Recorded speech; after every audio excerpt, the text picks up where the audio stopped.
All right, everybody, good evening. We're about to get started. Welcome to Community Board 4's public hearing and regular meeting for February 2024. It is the 21st and we're getting started at 6:06 p.m. We do have a full agenda this evening, but we hope to get you out of here as early as possible. With that being said, we want to welcome, we were informed by the Community Affairs Unit at the 83rd Precinct that our executive officer is here. We want to allow her to speak first because she has to leave. So whenever you're ready.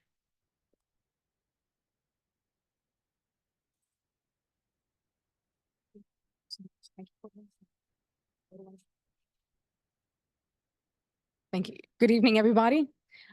I'm Captain Alvarez, the Executive Officer of the A3 Precinct. I see a lot of familiar faces, but for those of you that don't know me, I'm the Captain of the Executive Officer of the 83rd Precinct, and I'm here on behalf of Inspector Sarubi. She couldn't be here today. She's out for the week, but I'm here speaking on her behalf. I would like to briefly touch on what's going on as far as crimes goes within the Bushwick community. We are spiking for the 28-day period, slightly on 3 categories, specifically robberies, grand larceny autos, and also burglaries. For the 28-day period, we are spiking up slightly, but for the year to date, I'm glad to inform that we are actually trending down. So that's a good information for the community, that we are engaging with the community. We're fighting actively as possible the crimes that we're presented with. In terms of the robberies, a lot of these robberies are starting as shoplifting, and then they subsequently escalate into a robbery. With the burglaries, a lot of them are commercial overnight. So a lot of these perpetrators are into the commercial establishments when they are closed, when they know there's nobody in there, breaking windows, going into the premises and stealing what they can get. And in terms of the GLAs, a lot of the hot targets are Fords, specifically a lot of the scooters. I'm sure that you've seen a lot of the scooters everywhere, even on the sidewalk, being operated without proper registration and tags. I want you to know, and the community to know, that we are in the 83rd Precinct actively engaging and making sure that we're targeting those illegal mopeds, scooters. If they're not registered, we're making sure that they don't have a tag. We're confiscating them. We got to do something to prevent illegal violation of the traffic laws as well, and that everybody's complying with the regulations.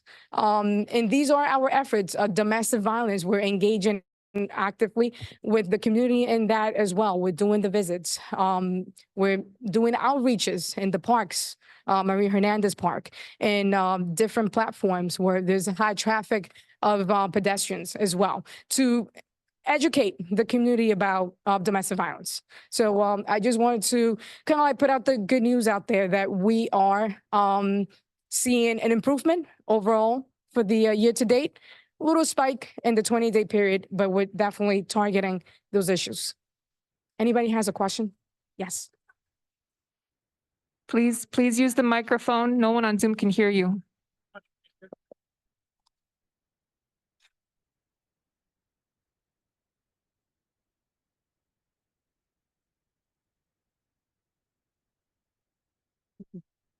What about the noise complaints and the quality of life complaints?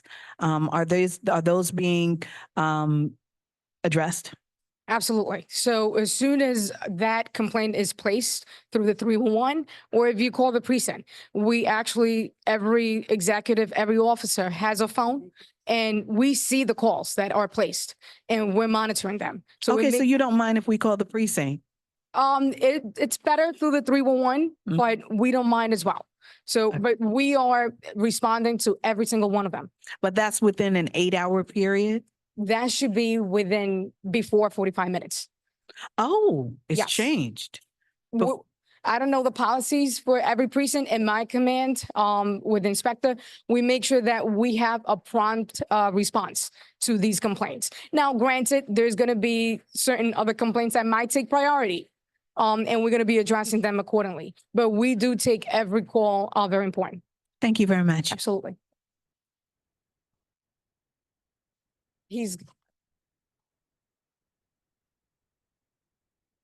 Hi, Edward Cobb, Community Board 4.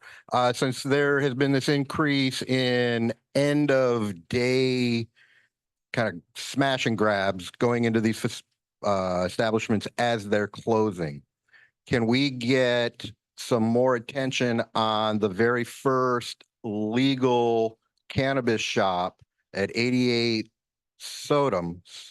Yeah, Sodom. Sudam. Saddam, because this is going to be it's going to be a hotspot. I mean, people are going to be casing it out and they're going to be looking for the opportunity. It's the first one. It's the first legal one, and it's going to end up, it's already been some neighborhood grumbling because of an issue with OCM and a mural on the building. So, what is the department going to be doing to address the possibility of these places being targeted as they open? So there's a lot of legal factors involved with the smoke shops and what I was being sold. What we're going to be doing. So we do have scheduled several operations, and Inspector Sarubi, being the commanding officer, she's very involved with our legal bureau and outside agencies that we can collaborate jointly to target these issues in the command.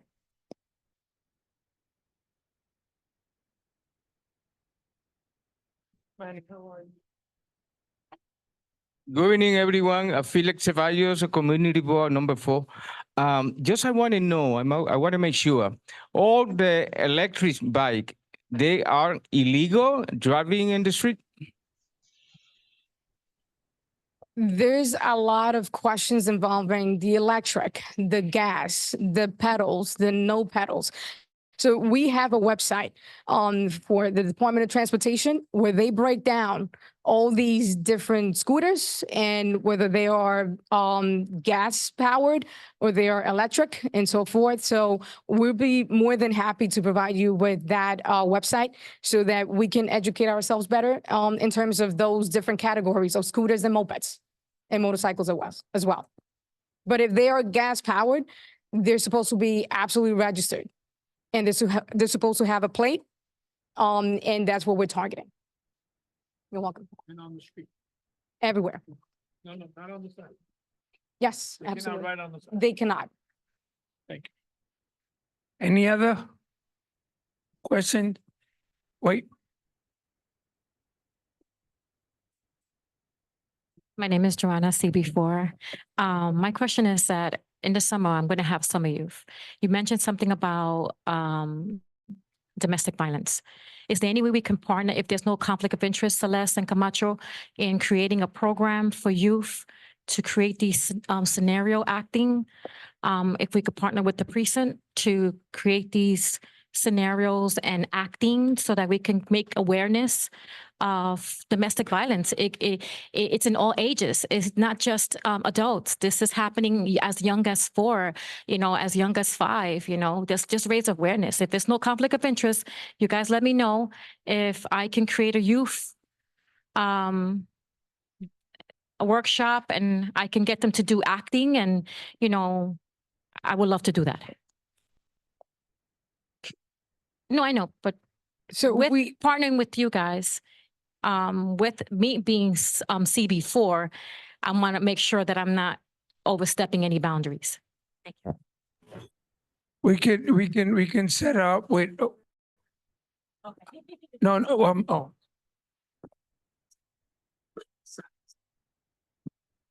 So I just wanted to say, for any board members that are ever concerned about conflicts of interest, you can contact the Conflicts of Interest Board directly. There's a phone number on their website. So whenever you have a question, whether it's about your work on the board or anything else, that is available to you.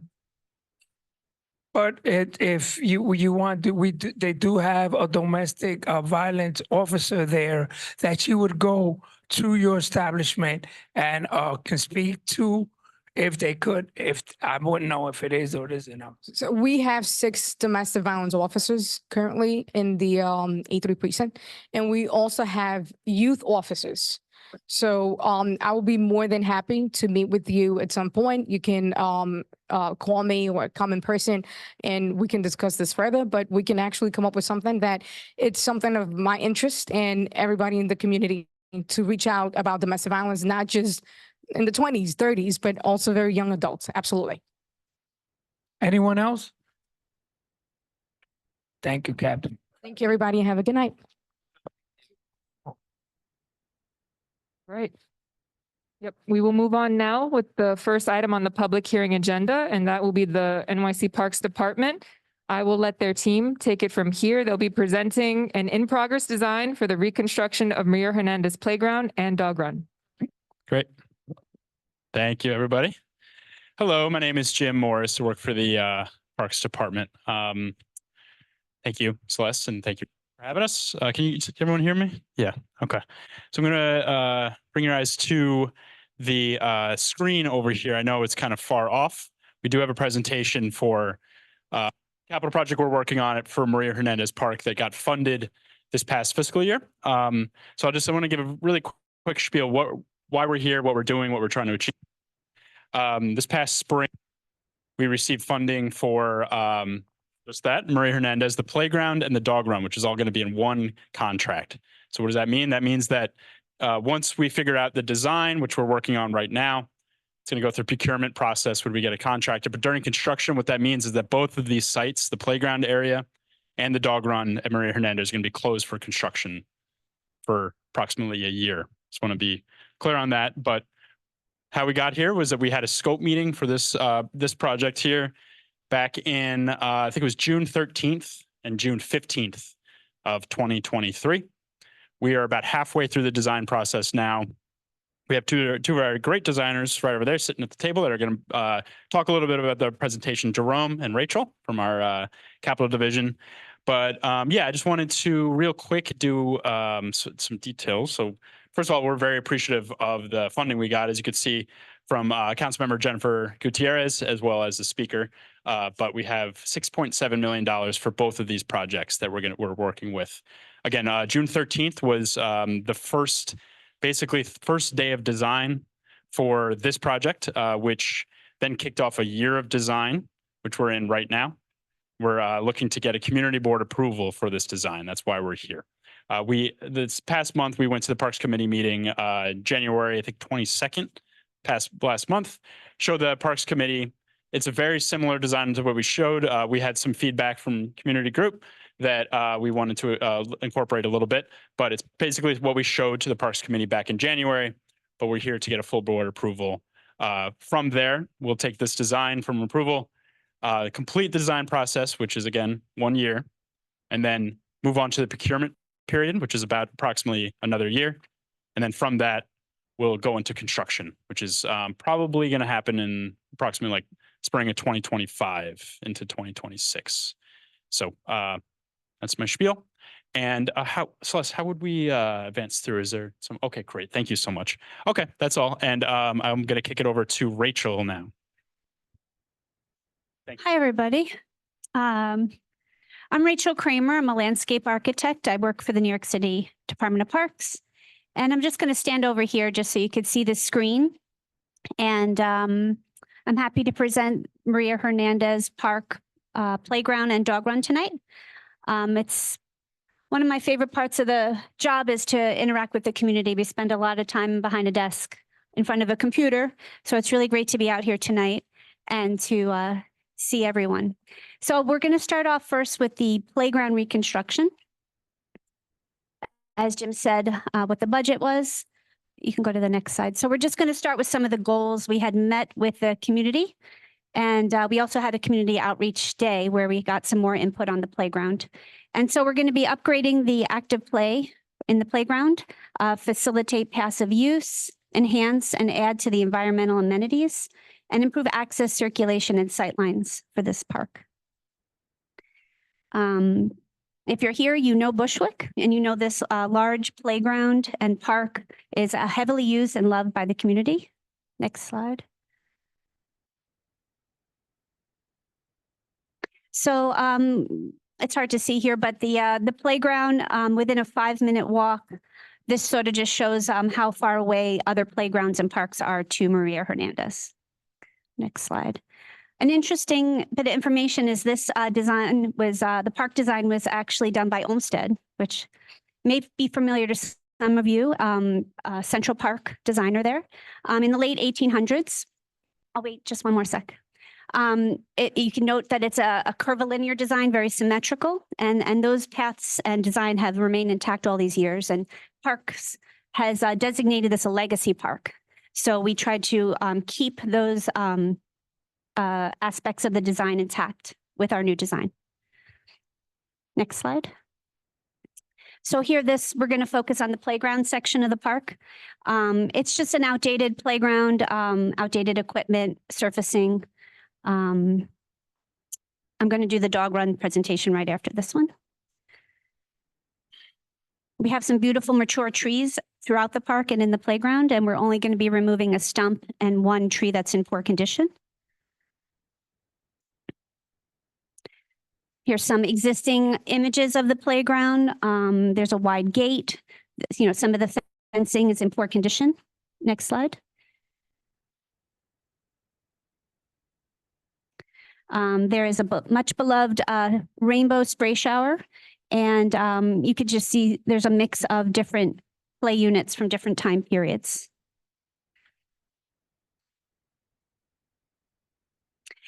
Here again is just some images of the play equipment.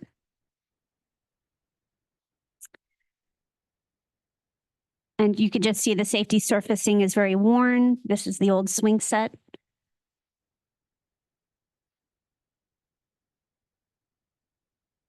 And then here's the spray shower, and there's a couple trees in the playground. We'll be increasing the tree pit areas to keep have a better water infiltration for the trees.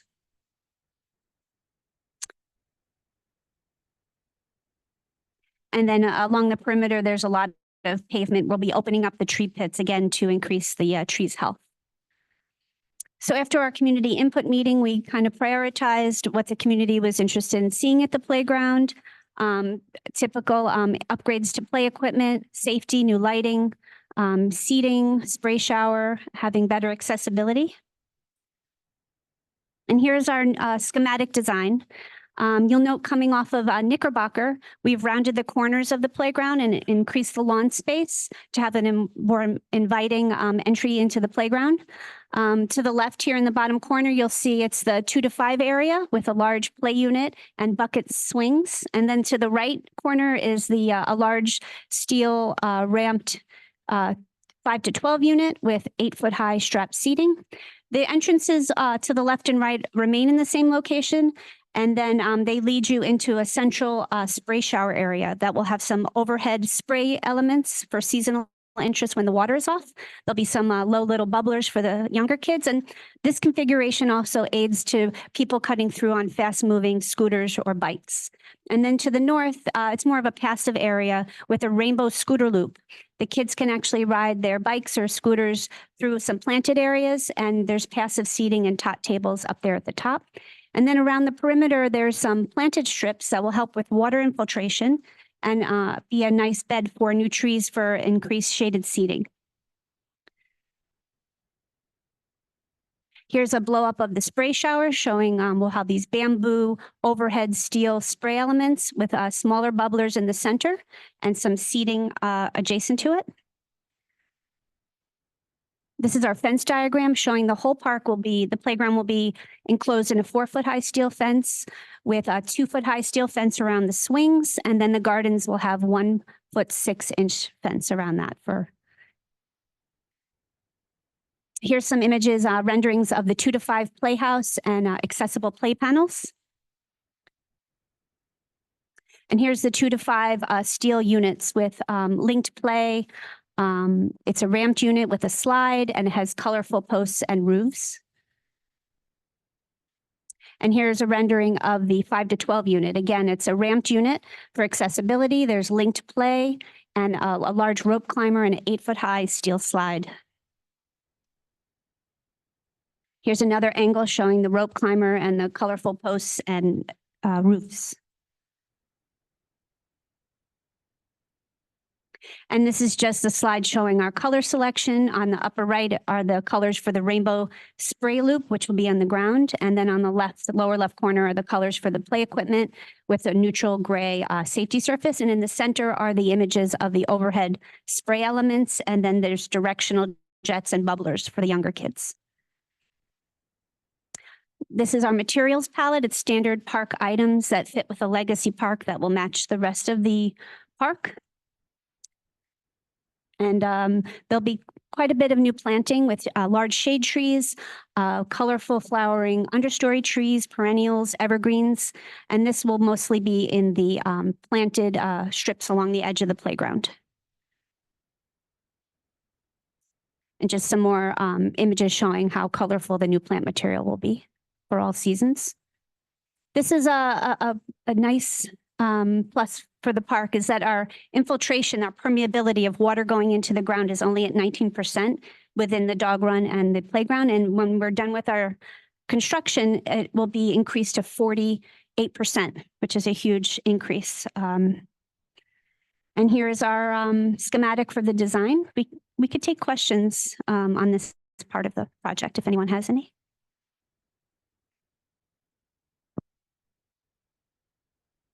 Yeah, good evening again, Felix Ceballo. Just I want to know how much it's going to be, how much are you going to spend for the demolition project? The demolition, well, the budget. No, I mean for you do the project, for you the whole job. How much you going to spend in that project? For both sides added together it's about $6.7 million. So proportionally, this will get more money because it is a larger site. We haven't done the final estimates yet, but we've broken it up so that we can fund both sides of the park. Thank you. Anyone else? One.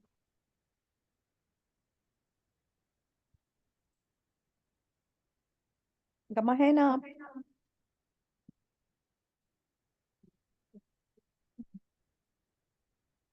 Stephanie Anderson, Community Board 4. I saw on the diagrams that there was actually a kind of a little center for adults or adult exercise. You didn't mention it. Is that in there? Adult equipment? This is just for kids in the playground. There's no fitness in this project. Right. So you're correct in the diagram. But we just recently completed a project about like 2 years ago that includes adult fitness. So it's a little bit older, but there is just adjacent to actually on the other side of the bathroom, closer on the north side stage. There's a whole, it's all brand new. It's awesome. So that's what that was. Yeah, there's a lot of stuff going on in the park, but yeah, that's like a newer part of the park. Yeah. Are the bathrooms going to be included in this? Because they're kind of messy. For this project, we'll be upgrading the water service by putting in a new RPZ. So we're going to be doing mostly utility work in the comfort station, but not the toilet facility. Any other? Cecilia has a question on Zoom. Yes, I noticed that just like someone else mentioned it, by the way, Cecilia Fabian, board member, Maria Hernandez is obviously one of the most significant around our area. I noticed that the swings for adults are not included. I go to the park for the swings, but I noticed that they're only for children now on the new project. And my other question that I have for you guys is that you said it's going to take about a year for this project to move forward. My question is, during this year, would you start on part of the park, or would the whole park be completely closed for a whole year? As far as the swings go, the little kid swings will be buckets, and the swings on the right side will be straps. I mean, for playgrounds, we encourage that just people with families use the park. They're not really made just for adults swinging, but there will be strap seats. If you and your children want to swing, they can accommodate a parent. And as far as the phasing goes, we could look into that. as far as we have the contractor on site, he mobilizes once. And we do our best to have the other facilities in the park open during construction. So typically they would both be closed at the same time, but as we approach construction, if there's any issues, we could phase the project. And just to add one thing, just to be clear, we're not talking about the whole park closing. This is just the areas of that we're specifically talking about. So you may have, I just want to clarify, we're not talking about closing all of Maria Hernandez Park for this time. It's just going to be specifically a kind of located area that will just be the playgrounds. Obviously, the contractor will need to get into the site. One of the 4 corner entrances at Maria Hernandez will probably be dedicated for that entrance so that the contractor can get in and out with trucks and things like that. But most of the park will still be accessible. Just the dog run and specifically the playground with its fence will be closed off. Just be clear, it's a very unique park where like the inside of the park is kind of all the assets, but just those areas will be closed. Everything else in the park, the sides of it, most entrances will be stay open. All right. I have 2 questions as well. One of them as it relates to the sprinkler area, specifically regarding water erosion. How is the Parks Department prepared for any plumbing issues, flooding, also weather events? We know we're seeing heavier rain. I just want to make sure we know other grounds have faced similar issues with like water features. So what was taken into consideration with that? When we design the spray shower, as per DEP, all the water, the whole site is grade like a little cup, and it has to directly go into a drain immediately. It can't flow over the park. So that'll adjust the spray shower. And also through DEP, we have strict guidelines as far as containing all the runoff, all of it, 100% of the runoff has to be drained into plant beds, underground storage, stored or perked. If we have good percolation, we'll perk it down into the ground before it goes out to the street. So this will be a huge improvement so right now the water just goes in a drain, goes right to the street. We're going to make a huge impact with this project since it's so large. Amazing. And then my second question was in reference to the closure for both of these projects. In the past, we've seen fencing with no signage and just want to make sure that there's going to be some type of sign that indicates what's happening. Yeah, this is a large site, so we'll definitely have construction signs in multiple locations since it's spread out on both sides of the park. And then the borough typically lets it.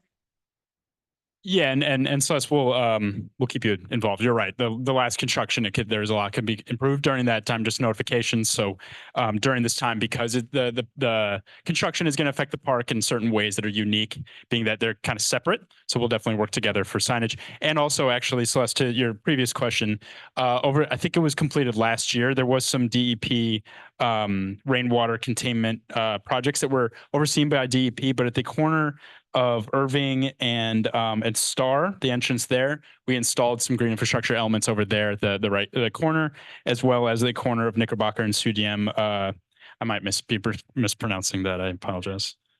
Yes. You always want to avoid that in a room full of people who live in the area. But yeah, so we installed some. So this park is getting a lot of green infrastructure elements already, and we'll be getting more. But and to your second question, we'll work together for the signage and stuff like that.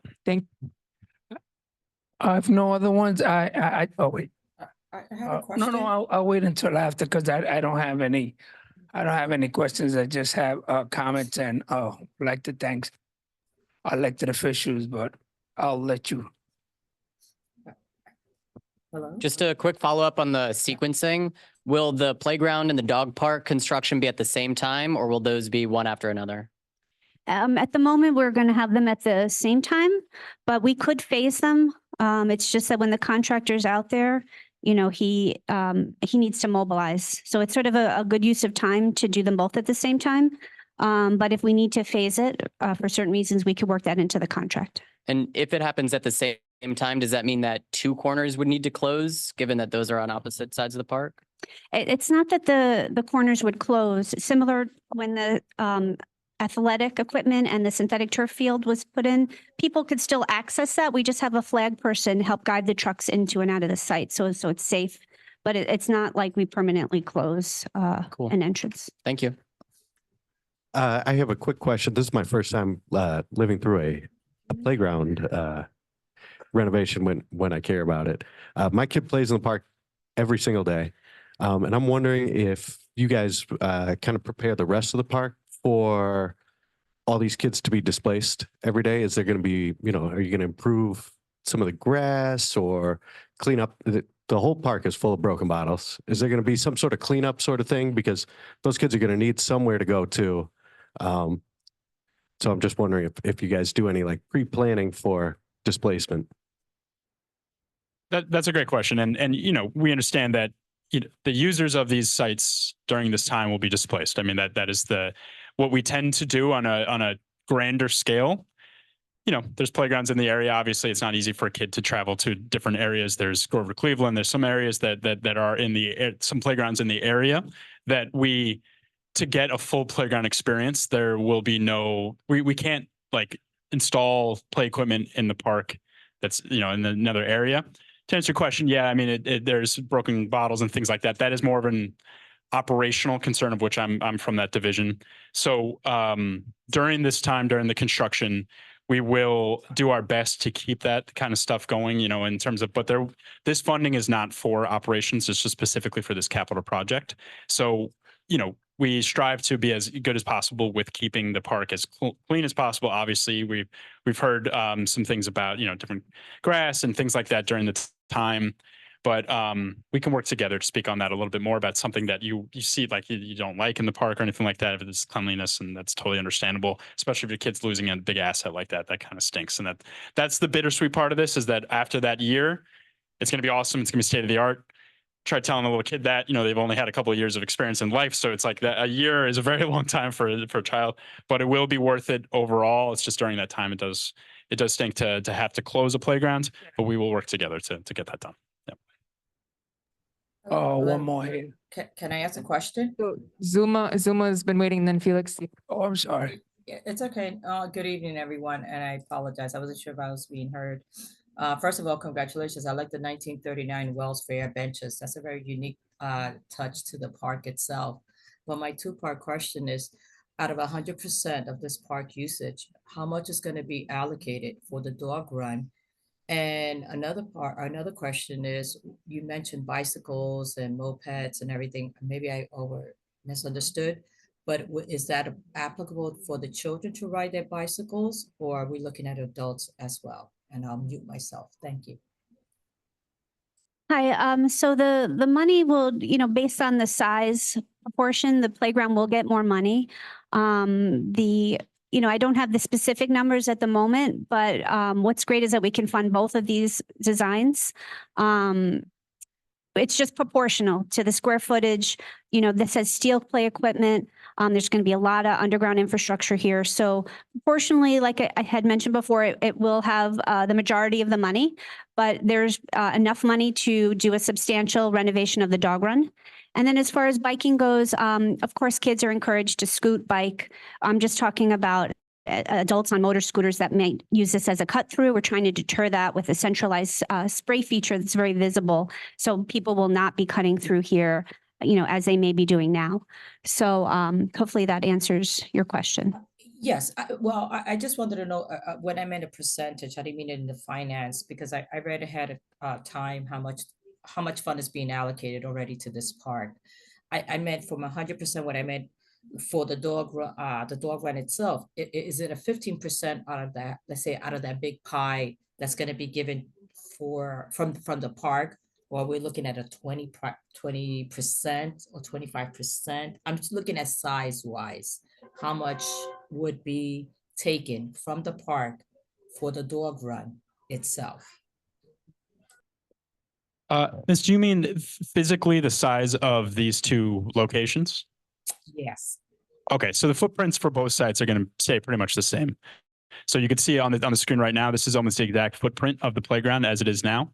And of the dog run, it's pretty much the same footprint in terms of where it is, what the location. We're just kind of upgrading a lot of the facilities in it. So in terms of the footprint, it's pretty much the same. Obviously everything in it is going to be brand new. It's going to cost a certain amount of money to upgrade those things, but we're not taking over any more of the park with these two parts, if that answers your question. Yes, thank you. And again, I love the 1939 World's Fair benches. I'm looking forward to seeing that. They're great. Yeah, they're around. Once you start seeing them like us parkies, you'll see them everywhere.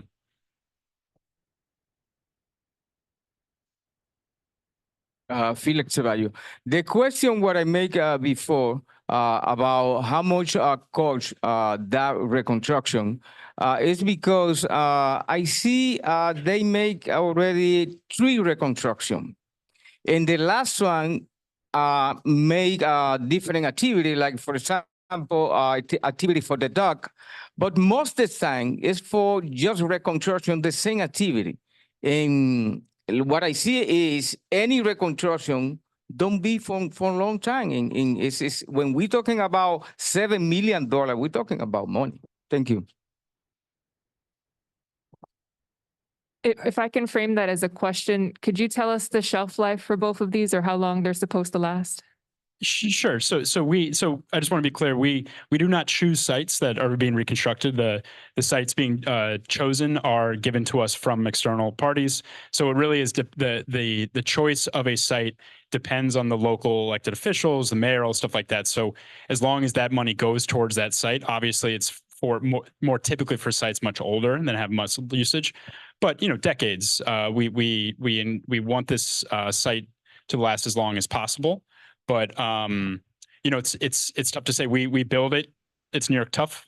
It is supposed to last for decades. But in terms of it being chosen over other sites for being reconstruction, we depend on the local elected officials, external parties to give us funding for these sites. It's not on a time frame of a life or a time life. But yeah, decades. Say 20, 30 years. We hope. We can say that. Myself, I don't have any questions for you, but I just want to make sure that that the dog park is being used for the dog park, because we allocated some more funding for a soccer field, and we wanted it to be fenced off.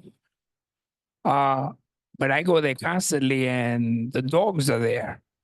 So you're going to spend $1.3 million on a dog park, and you're taking away the kids' soccer field that should have been permanent out. And we told you that when you created Fence Without Borders. We can't have that, not in Bushwick. I've been here all my life, but we can't have no fences, because when we had no fences, we had abandoned cars in them. We had garbage being dumped in them. Now we have a new park, and I want to thank the elected official, Jennifer Gutierrez, but that soccer field, it's already torn and broken, and it's less than a year and a half old. Less than a year, our tax dollars wasted. They're bringing the dogs in there, they're letting them loose, they're cutting the fences out, but yeah, you spent $1.3 million on the dog. Yeah, something don't sound right? So I don't know, what are we catering to? Who are we catering to? And why are we catering to the status quo? We need also officers there. Enforcement,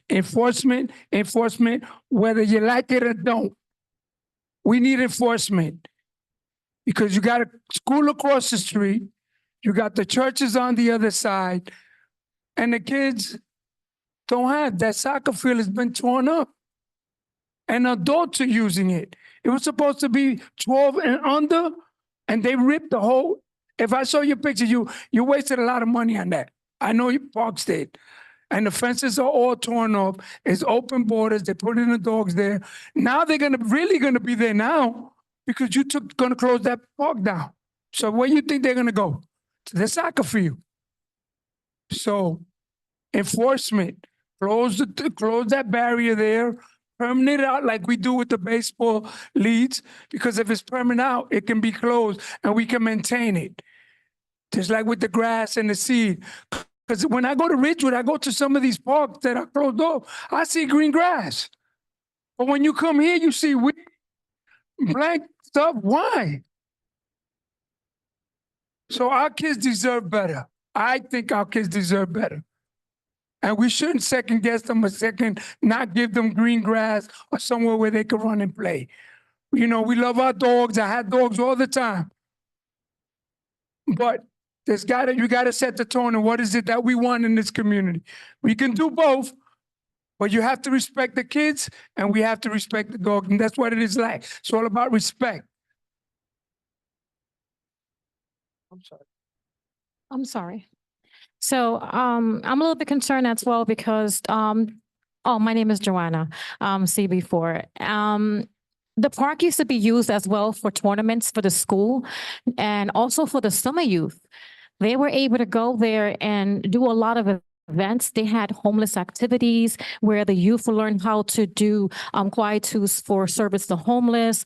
There were programs. So we're actually taking from, we're building our and teaching them how to be community aware of their surroundings, but then we're taking from them. On top of that, we have so much more crime now that we need parks so that we can keep our children safer and active.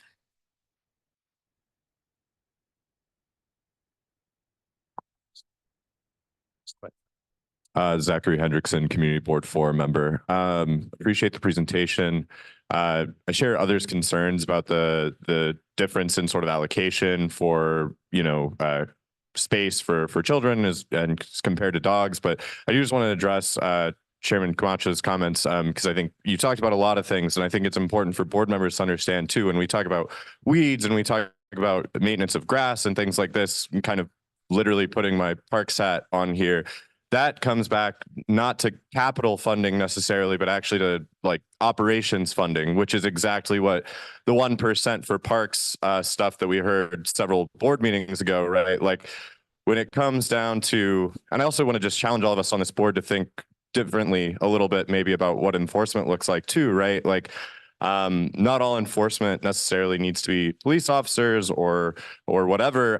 If there were more parks uniformed officials walking around maintaining space consistently all the time, I think that's also something, right? But that's nothing that can be accomplished through a capital budget. That has to happen through an operational budget, which is why it's important for us to keep our eyes on City Hall as we go into budget cycle coming up in the next couple of months. And I just want to make sure, like, it's not about disagreeing with anything that's been said, but when all these issues kind of come up bundled together, I think it's important that we try to pull them out and understand like what the solutions are to the different pieces that we're seeing. So yeah, thanks for that presentation.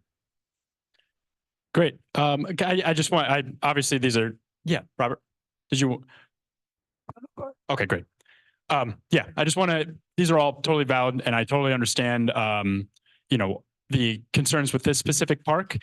And we can have these conversations. I have my contact information here. I'm always down to talk about this stuff. I love talking about this stuff. I love talking about 1%. It's what I do, so we all do. We're Parks Department people. So I want to be clear to what, because we're only kind of technically halfway through what we're here tonight for. So playground, that's like our goal tonight. And I don't mean to push aside these very genuine concerns, which are totally valid. And, it's complex. This is a very high population area with a beautiful park that is obviously very, very heavily used. And we want to return it to the community with a brand new, awesome asset, which right for now, what we're talking about is this playground. Just to be clear, we do need we're looking for community board approval and feedback specifically on this design for the playground. Just so it's a small detail, just so we can move forward and package a design so we can get a contractor on and keep this on track and stuff like that. As always, we're always fully able and ready to talk about any concerns, operational, capital, anything like that.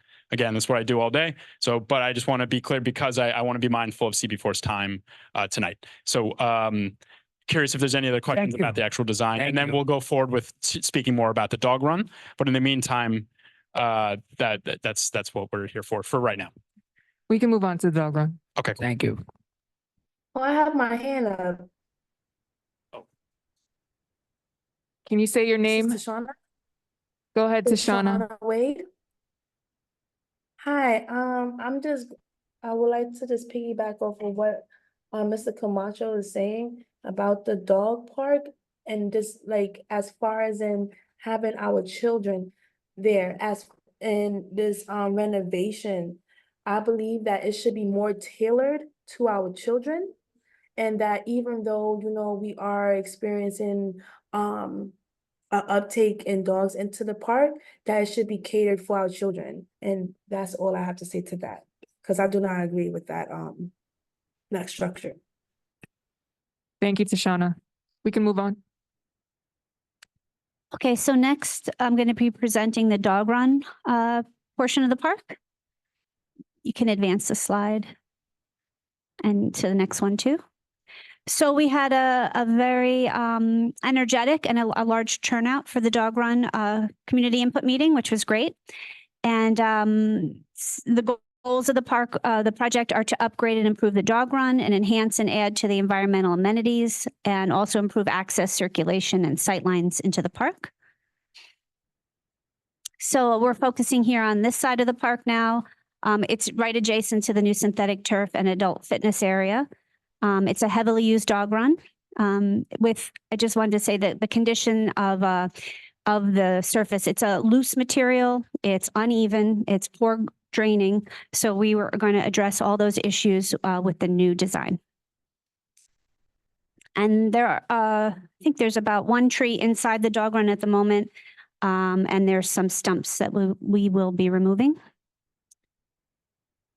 And here's some images of the current condition with the loose material. There is an older flimsy plastic shade structure that's sort of well beyond its years that will be removed. Next slide. Just showing the existing condition of the entryway. And then, so the takeaways from the community meeting were sort of prioritized that we're going to have a nice, even, soft on the dog's feet, well-draining material called canine turf. It's very similar to synthetic turf that's used in the fields, except it drains better. And we're going to have new lighting, garbage cans, some dog amenities and adult amenities like accessible drinking fountains with a dog bowl. There'll be doggy bag dispensers, storage boxes, and lots of shaded seating. Next slide.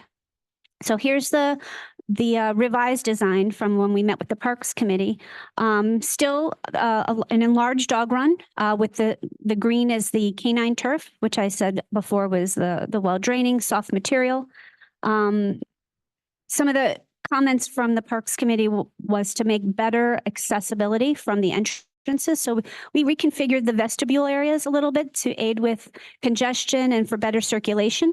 So right when you enter either the small or the large dog area, you'll get right onto some pavement that'll take you to accessible seating, storage box, drinking fountain.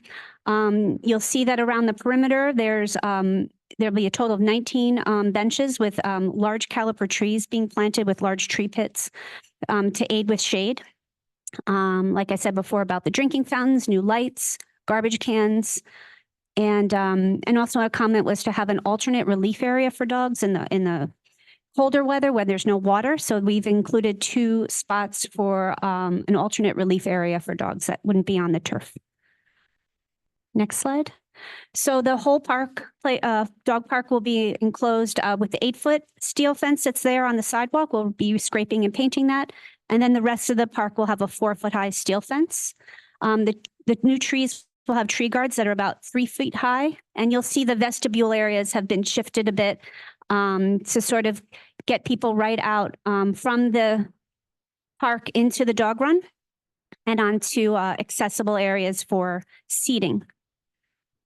Next slide. Just to show the existing dog run is sort of in the yellow and then the new dog run is in the green. So you'll see that it did increase, substantially. And this also shows the location of the trees and the benches. Next slide. And then these are just some tallies of how we're improving the park. With the square footage increasing, the seating is increasing, the 13 new trees, which will really enhance the park when you're walking in this area. It's pretty bare. And just some other things with the new drinking fountains, light poles, and trees. Next slide. So we'll be using a similar palette for the Legacy Park. We found that the Central Park Settee is better for dogs' paws, so we'll be using that only in the dog run space. And then the other amenities will match the park. And you'll see here on the right, we've used a synthetic canine turf in other dog parks in the city. And the shade tree we'll be choosing here is a silver linden. We're looking to use a large caliper to get shade right away. And then again, the permeability increases with the new design. And here is the dog run schematic. If anybody has any questions?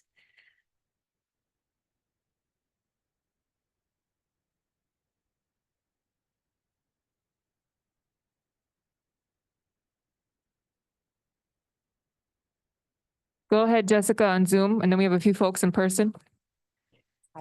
Hi, my name is Jessica from Woodhull Hospital. I wanted to ask with regards to the doggy bags, will you guys be replacing them, replenishing them as they finish? We will, so this kind of work is something that would be permanently changed in terms of the actual ground, the things on the ground, things like that will provide a space or a spot for them. But ongoing, those types of things would be in partnership with the dog run group, of which this is a very robust and active dog run group that maintains this. But specifically over the long term, we could probably work something out with the bags, but it wouldn't be included in the capital project right away. Thank you. Hello. Hi, my name is Tara Jones. I'm community board member and I live in Bushwick on Cooper Street. So I hear you keep talking about this water fountains. Water, is that for the dogs? Yeah, the inside of the dog run, yeah. Right. So I just want to say this, right? Now I lived here my whole entire life, right? I'm on your name, ma'am, but you never not once said nothing about a child. It's dogs, dogs, dogs. So the dogs are more important than humans? Because I lived here during the crack era, every ever in Bushwick. And now you want to come into the community and make a dog park and a dog walk and this and that, but you have not said nothing about the children or the people who lived here and stayed here during all these evers going on here, right?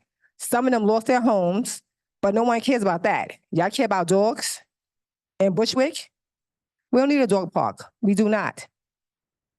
Everybody's talking about dogs. I'm sorry to get off the topic, but no one's talking about the crime wave be going on. It's dog parks, dog walks, dog faucets, all this. What about our children? So what are they going to drink? Because no one cared about when people was pissing into parks and our children couldn't drink the water. But now you want to make sure that dogs have water? I'm confused.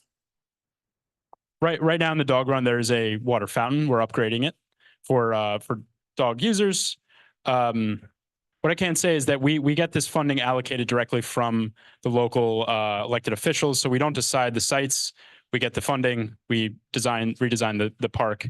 We put it under construction. It opens back up. So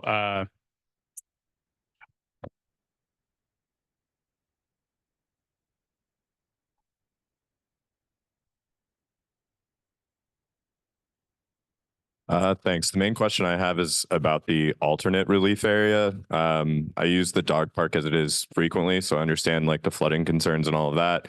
I don't really understand what this whole alternate relief area is, and that seems like it could get messy, to put it lightly. So could you say a little bit more about what that's supposed to be? I'm not really understanding. So that was a request made at the Parks Committee, Community Board meeting, that there was a concern that when there's no water, that the dogs would have like a natural area to relieve themselves. So at this point, it could possibly be a loose material or a very well draining material. From other dog users, dog park users, people usually bring maybe a bottle of water. You clean up after your dog. There's hose bibs that we could use, in the warmer months. So it was a request they were trying to accommodate. And it's in very small places. There's one to the right. It's right next to a tree pit. And on the left, it's about the size of a bench. So it's just a small space. Sorry, I'm still not quite like I'm really just trying to picture it and understand. Is it similar to kind of like what you would see in like the airport kind of like relief areas? Is that like what it is?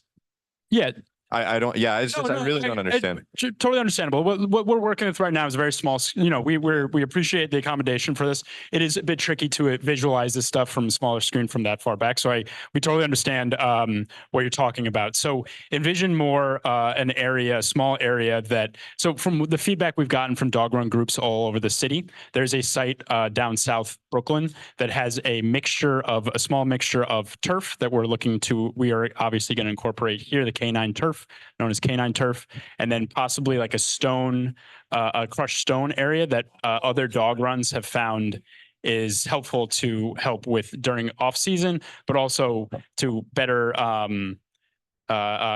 we're incorporating the feedback we've gotten from the Parks Committee at the last meeting. But yeah, it would be basically a small area with stone or something else, as Rachel was saying, it's better draining during that time.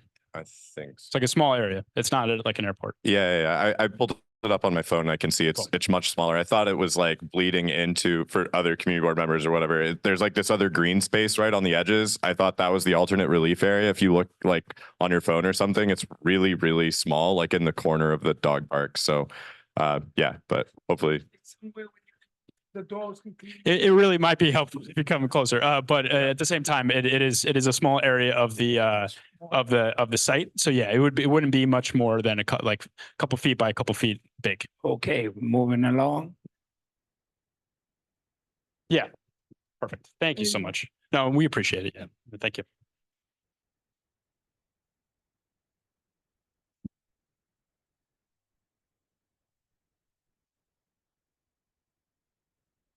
Wanted to ask if you could reiterate the timeline again, because it's supposed to be closed like from spring 2025 to spring 2026. Is it? Yeah. So again, this is a unique situation. We have two separate sites that, as the gentleman was saying before, we're going to look into possible phasing. It will be more attractive for a contractor to close both at the same time, being that they need to mobilize once, and it just makes a lot more sense in terms of cost effectiveness to have this site close those two things at the same time. But to answer your question, I'll give a full spiel of this whole system that we're working with right now. So we started in June, the design process. That's a year. So we're about, it's February now, so we're about 3/4 of the way through. About a year of design and then a year of procurement to find that contractor. So that would be basically spring of 24 into 25. Once that procurement period ends, it would be from the spring of 25 into the spring of 26. So that would likely, we haven't figured that out because we're still in the process, but playground and the dog run would be closed from some point in spring into spring of 26, spring 25, 26. All right. Thanks, everyone. Thank you to the Parks Department. We appreciate you being here, and we will certainly follow up. Okay. No, both? Okay. I'll follow up.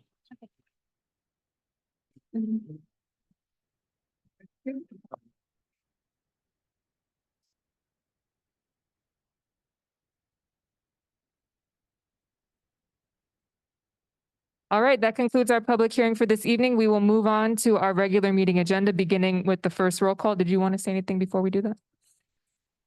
Okay, as of right now, board members, please help yourself to some dinner quietly so that way we can keep moving with the roll call. Someone can pass me the sign-in sheet.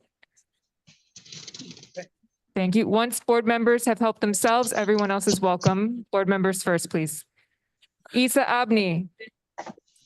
Please be quiet so that they can listen for the attendance. Isa Abni. Stephanie Anderson. Hello. Stephanie Anderson. If I do not hear you, I will mark you absent. Stephanie Anderson. Joanna Bennett. Joshua Brown. Present. Makiba Brown, Elaine. Got you. Thank you. Raul Brown. Present. Just as a reminder, folks, if you do not have a remote waiver and you are on Zoom, you are technically absent and you cannot vote during this evening's meeting. Robert Camacho. Presente. Melissa Carrera Solano. Felix Ceballos. Christian C. Tate. Present. Andrew Choi. Alvina Davis. Cecilia Fabian. Freddie Fowler.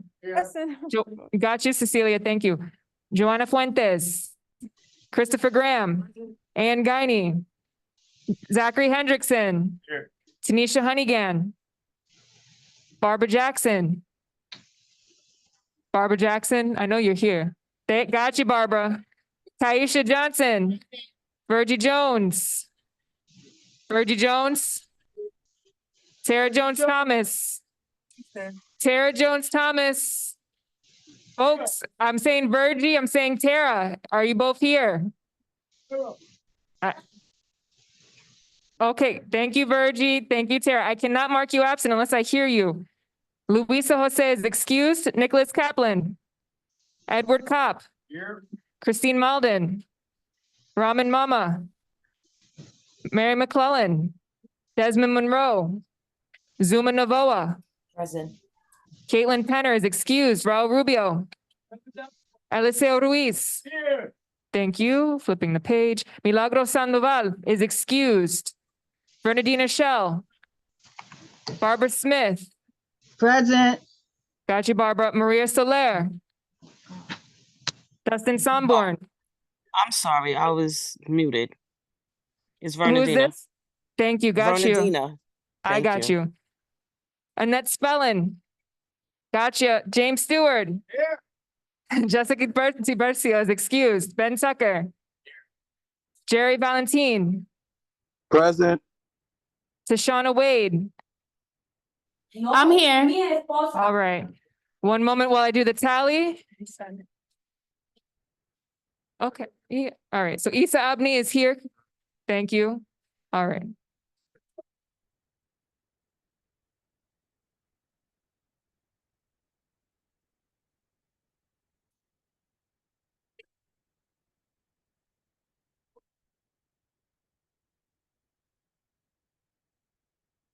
Twenty-six board members present constitutes a quorum. Thank you, everyone. We will move on to the acceptance of the agenda. Is there a motion from the board? Isa makes a motion to accept. Is there a second? Virgie Jones, all in favor? Aye. Any opposed? Any abstentions? So moved. Agenda item number 3, acceptance of the previous meeting minutes. The December minutes were shared with everyone in advance of this meeting. The January minutes are still being prepared.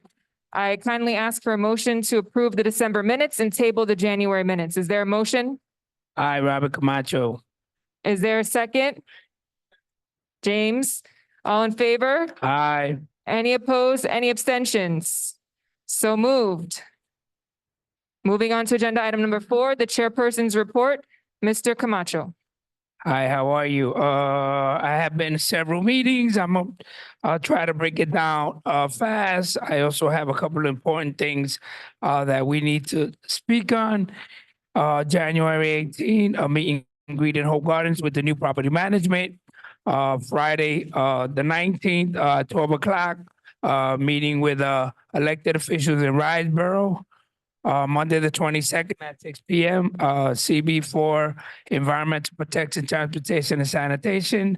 Thursday, January 25th, I went to Mayor Owens' committee to the school, and that was the Borough Assembly Member CEC, the People's Money. There were 10 things that are going to be on the ballot. One is the ASL for all. Number 2 was a grocery distribution for seniors and people with disabilities. That was 12 votes. Number 3 was plant garden in NYC, New York City Department of Housing Authority. Number 4 was raise to the top exchange of knowledge and skill, voted 12. Number 5, language and recertification program for immigrants. Number 6 was special needs independent program. Number 7 was a path to success, financial skills. Number 8 was high life skills, adultering 101. Number 9 was Wild City Urban Ecology Day Camp. And number 10 was Young Adults Home Repair Liaison. Those are the things that are going to be put on the people's money, so the people can vote. Those are the 10 topics that are going to be on the ballot. So if anyone wants to vote, I know there's going to be spots and they're going to be out there doing that.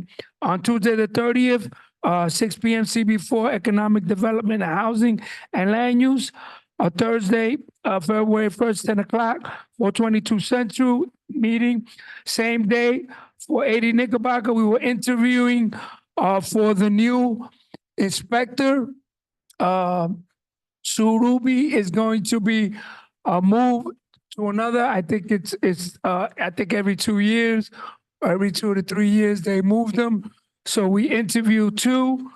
There were candidates that came and interview on Friday, February 2nd at 3 p.m. Shape of Bushwick update for the Shape of Bushwick event. Sunday, I also went to the CEC, which was the voting in the process. On Tuesday, February 6th, Borough Hall, 6 p.m. I just wanted to give you an update in regards to Borough Hall. The city on the topic was roll call, approval of agenda, a minutes update from the Borough Hall, and then unfinished business was voted on the city of yes. We had we broke it down, they broke it down, and CB1 voted to abstain, city of yes. CB4 voted no with abstentions. CB6 voted yes. CB7 voted yes. CB8 voted no. CB9 voted no. CB10 voted no. CB11 voted no. CB13 voted no. CB14 voted yes. CB15 voted yes. CB16 voted no. CB17 voted no. CB18 voted no. Assembly Council District, 48 voted no, 47 abstained, 46 abstained, 45 abstained, 44 wasn't there, 43 abstained, 42 abstained, 41 abstained, 40 abstained, 39 say yes, 38 wasn't there, 37, which you know who Sandy Nurse, she abstained, 36 abstained, 34, Jennifer Gutierrez says yes, and the borough president abstained, and Staten Island said no. Out of all this, it was 10 abstentions, they don't count, 11 no's, and 6 yes. So they voted it down. So I don't know what's gonna happen after that, but obviously, as you see, the city of yes did not go too good with a lot of boards. So I just wanted to bring those numbers because it was very important that I bring them to you. And I did the tally on my own, and they are precise. Also on Tuesday, the 6th at 12, a meeting with Sandy Nurse in regards to Audrey Johnson Daycare Center. As you know, it closed down. We lost one of our daycares. Trying to figure out why and how, but it's a private entity, so we don't know. That'll be market rate housing eventually. Hopefully, it won't, but that whole spot there. On Wednesday the 7th at 2 p.m., we met with Inspector Sarubi and myself and Celeste. Same day at 3 o'clock, we met with Councilwoman Jennifer Gutierrez's office. She indicated, she has a large part now. She has some of Ridgewood now. She has to go. She has a larger part now by the water. She only have a short portion of this, but I know that her chief of staff and her people are always here. And she's always going to be here for us. She always tells us she's going to be here for us. And I know she felt a little unease, but I know that she means well, and we want to make sure we support her in every way we can in helping her and making it less stressful on her, because we know we give her a hard time sometimes, but we got to work with what we got. On Tuesday, the 13th, 6 p.m., permits and license. Wednesday, the 14th, District Service Cabinet. Thank you for all the city agencies. Thank you. All of them come. They all participate, they all listen in, and they all give their feedback. And they're all willing to work with Celeste. At 11:30, we met with elected officials in Home Garden with the new property management. It's only 45 days they've been in place. We're gonna give them a couple of times, then we're gonna start rocking and rolling and checking them buildings and making sure that our seniors are getting taken care of. There were issues with some of the rent because the last persons that were there, the numbers wasn't right, so they're fixing some of the tenants' complaints that they were having in regards to the rent. I know some of the elected officials, I've been working with them. Thank you, Jonathan, from Congresswoman Nila Velasquez, Sandy Nurse office, Fran, Juan, all you guys, y'all great, man. Thank you. I couldn't do it without them. Believe me, it's good to see that we're together and we're helping our seniors, and helping our people in Hope Garden. We don't mind it changing, but it better change with us. Friday the 16th, I had a meeting with Celeste in the office. I have other notes that I need you guys to know. The A3 clergy meeting, Bushwick Community Partners, 422 Central. I know Vina Davis was there with me. She'll fill you in at 11, from 11 to 1. I did a basketball with the kids, with the youth in Hope Gardens. They were 6 to 7 years old. We did a little clinic. Some of them kids don't even know how to dribble a ball. They're too busy playing games. Some of the kids don't even have exercise. It's so sad. Don't even know how to do a jumping jack. You'll be surprised. I was shocked. Some of the kids, it was like, we gotta, I'm a rush coach, but they did what they had to do. I stood with them for 2 hours from 11 to 1. I also went to the A3 precinct clergy and today the full board. And then I just wanted to let you guys know I received a letter from the mayor's office in regards to the management proposal order, which is an merit increase. Funding 1.3 for our budget, but the budget goes, and I'm glad that it only goes to the district manager because we don't have a assistant district manager. So the funding goes 1.3% goes to the district manager, which is Celeste De Leon. He says, that community board agency head, you are designated to accept this offer to add to the funding to the salary of an employment, which is Celeste. I'm going to OMB. They are recommending that I have approved the 1.43% increase in Celeste De Leon's salary starting January 1st, 2024. But y'all want to laugh? That's 1 point something is nothing for a salary. Let me tell you what some of the managers make. I want to be realistic. They highlighted here. $180,000. Anyone making $180,000 or 110, their salary goes up to $70,000. Celeste is nowhere near there. So this is something that when I saw, I was shocked. Managers are making that kind of money, district managers, but not ours. So it's just a kick in the bucket, and I'm glad that the mayor acknowledged that she does. And I'm waiting for it to be in a budget to sign it off to her because it's very well deserved. So I just wanted to let y'all guys know when I received that, I called Celeste. I didn't know what it was about, but they said they're putting it in the budget. I thought it was for us, but then she said, no, it's for me. I said, okay. Y'all laughing, right? It's funny, right? But yeah. I also wanted, we sent a letter to Mary Daltonville's, she was a former board member, live in this community, owned 2 homes, a lovely, and her husband, they were together forever. They were inseparable. When I found out about it, I called North Carolina. She's in South Carolina. I called her. She was happy to see me. And the first thing she said is, I'm by myself. I lost my partner.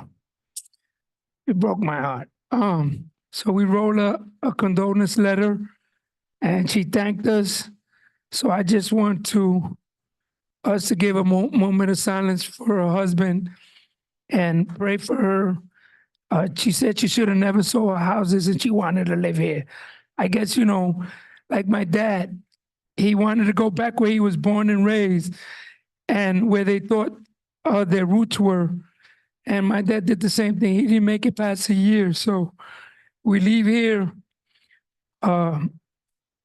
thinking we're going for something better. So, you know, God pray for her family, and her husband. Let's give her please a moment of silence.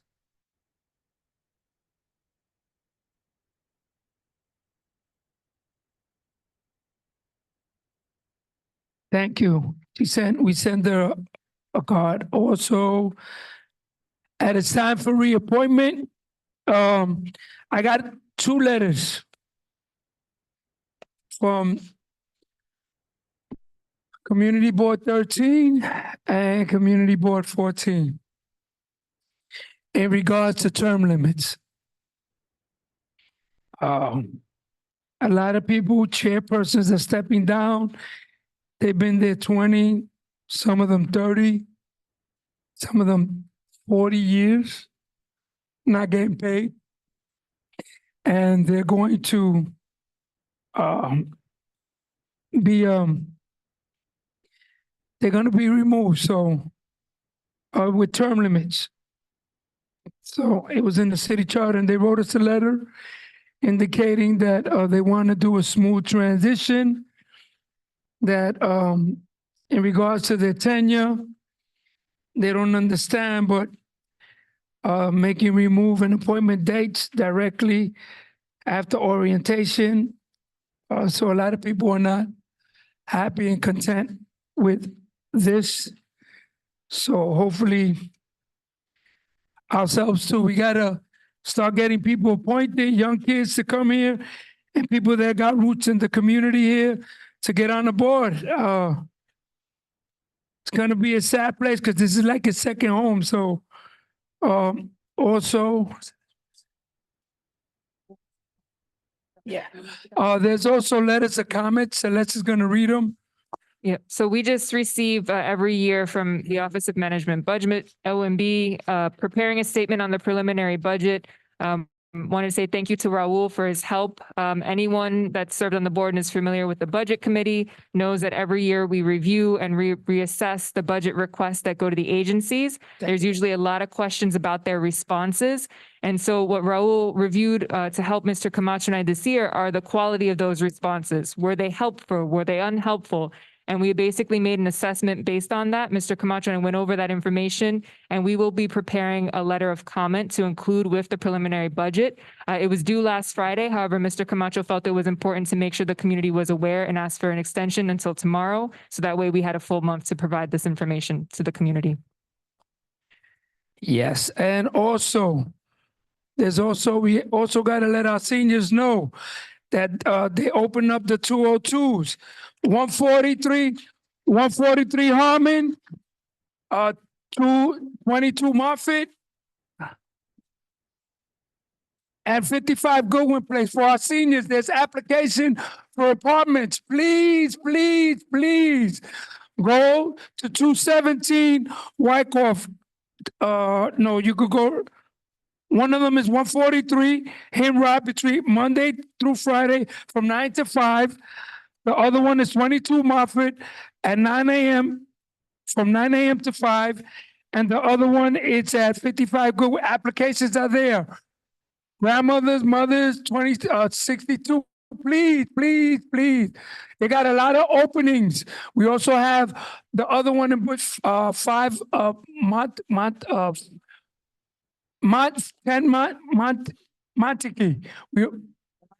Monty. We have also there too. We also have Linden. So there's no excuse. Linden is closed. They said that everything is closed off. And that's it. Thank you, Mr. Camacho. Just a point of information before questions, and then we welcome our borough president. The applications or the information to apply is all available on the board's website, nyc.gov/BrooklynCB4. If you go to the news tab and you scroll down, there's a section or a link, a hyperlink that says agency and other notices. If you click on there, you scroll to the end of that list. Right around this time of the year, we received it. You'll see the topic and you'll be able to access all of this information for all of the senior housing and all of the other notices that we receive from community partners and city agencies. Any other questions for Mr. Camacho? All right, seeing none. Wanna welcome- I want to welcome our friend and our family, our Borough President Antonio Reynoso. Thank you. Thank you. Thank you. We missed you. We love you. I know you're doing a good job. A lot of people but we got to stick together. We know what we got. We don't know what we're going to get.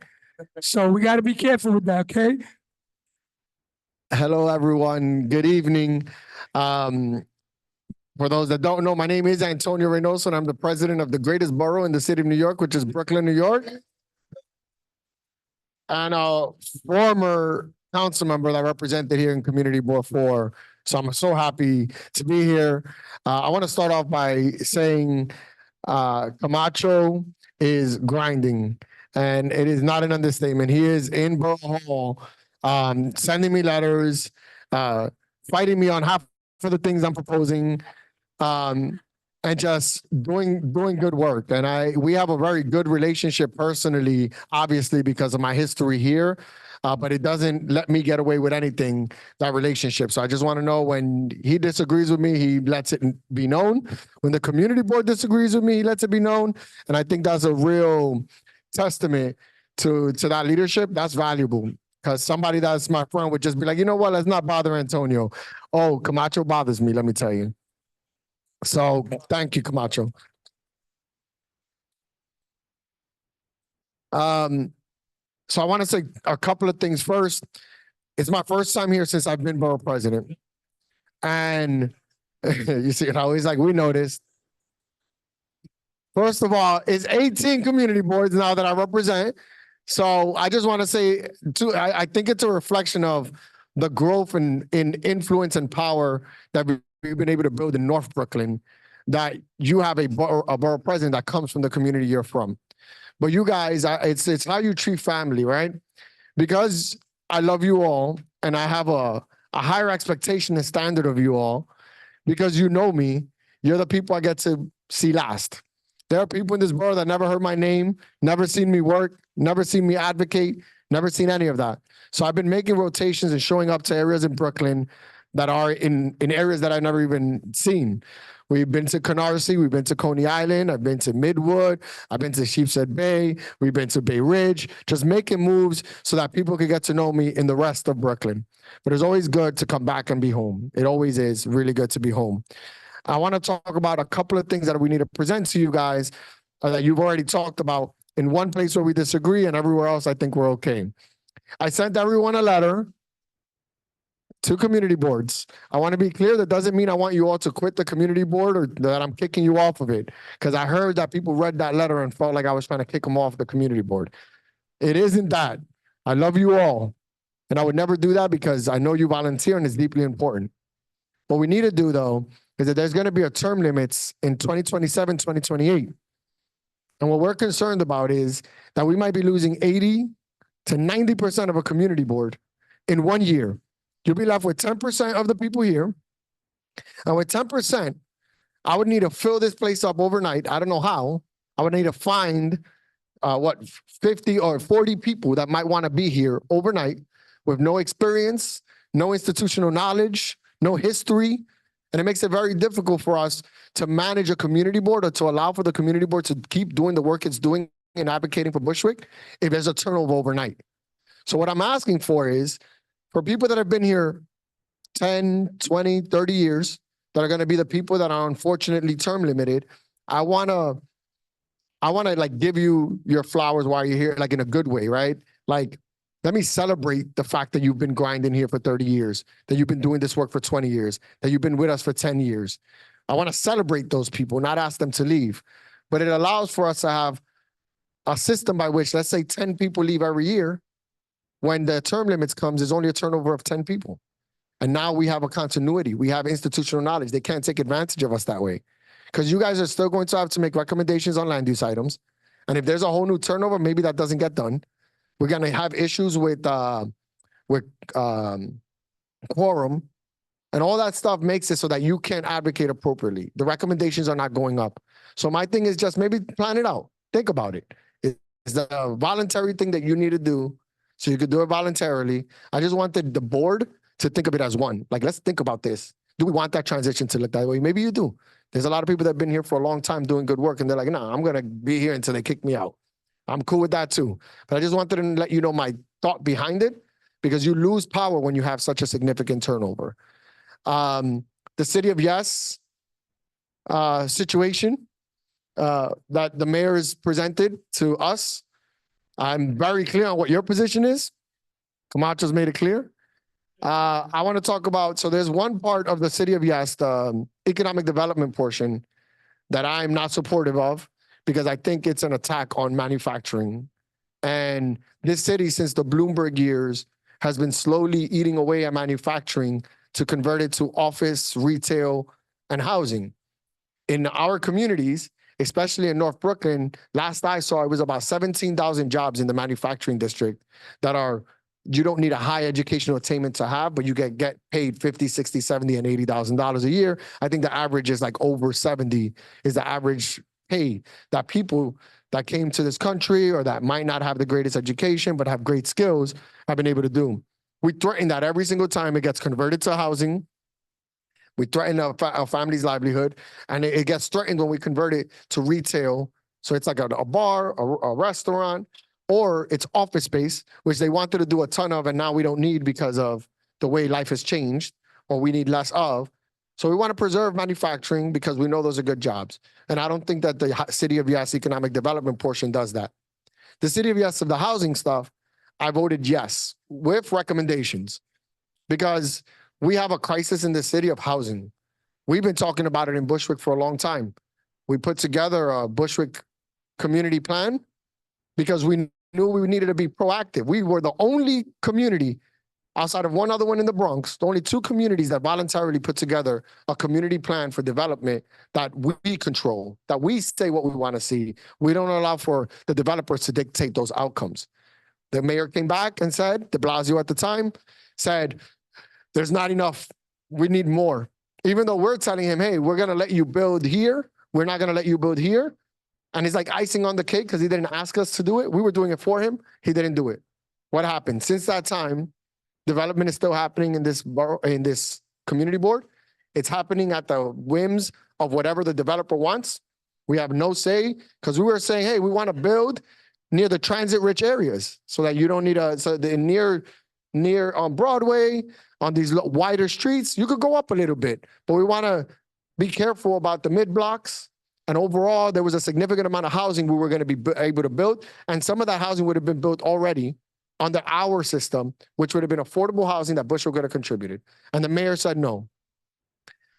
I would advise that we bring that back. I think we should start having a conversation about the Bushwick Community Plan again, so that we could dictate our outcomes and not let developers dictate our outcomes, a level of self-determination that I think is deeply important for us. The Bushwick Community Plan has aged a bit, so we need to review it and go through more community-based efforts to re-educate people on it and see if there's some changes we need to make to it. But what the City of Yes does is something that it changes the text of our zoning in New York City. New York City has zoning texts and laws that are extremely old. I'm talking about since like 1968, 69. We're talking about like a time when New York City looked a lot different. The population looked a lot different. The amount of people here were a lot different. It hasn't changed since.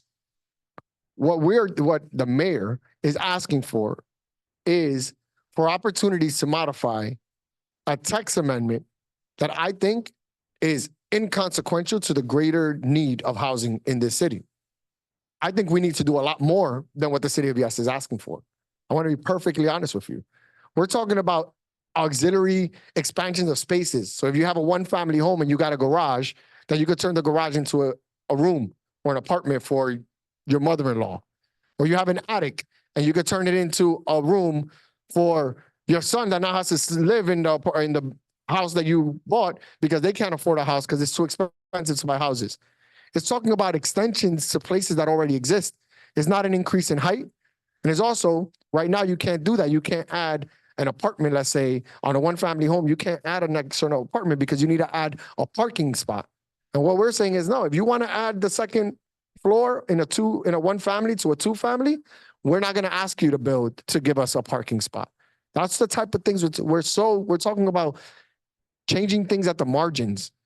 We are going to have a very serious conversation very soon about the crisis of housing that we don't treat like a crisis. If it was a tsunami coming to Bushwick, we would be right now up in arms talking about what wall are we going to build to stop the tsunami?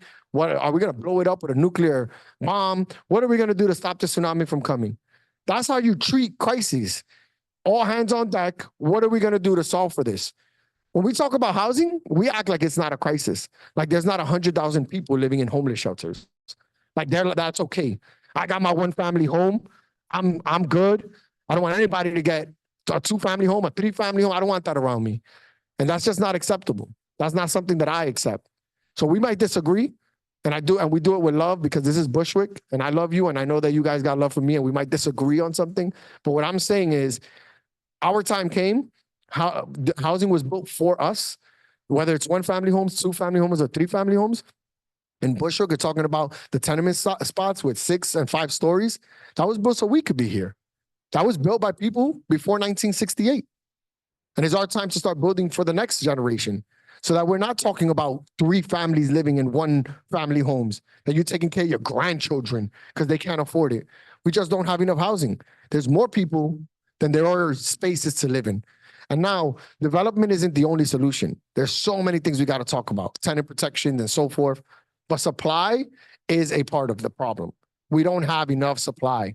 And now another thing I want to say is Wintersburg, Bushwick, East New York. Those are places that have done their part. They've built over 25,000 units of housing in those 3 areas. But there are parts in Sheepshead Bay, in Bay Ridge, all over Brooklyn, South Brooklyn, they built nothing. Bay Ridge has built 7 units of affordable housing over the last 60 years. 7 units of affordable housing. And we let them get away with that. We can't do that. We cannot do that. We cannot allow for people not to be a part of the greater good. The city of Yes feels like an imposing thing because look, this mayor, we might not have a lot of confidence in him. He moves funny, whatever it is. On a technical standpoint, outside of Eric Adams as a mayor, on a technical standpoint, this is nothing. The city of Yes is very small thing that is not going to make a huge difference. We'll pass it and nobody here would notice it. In 5 years, it'll all be up and you didn't even notice it happen. So I support the city of Yes on the housing side of it. I support growth the way we do here in Bushwick in development. So I just wanted to give you that because Camacho screamed at me at the last borough board meeting that he was upset about it, but it's good. So, and then the last thing, we talked about the city of Yes. We talked about I'm not kicking you guys off the community board. Oh yes, being present in person.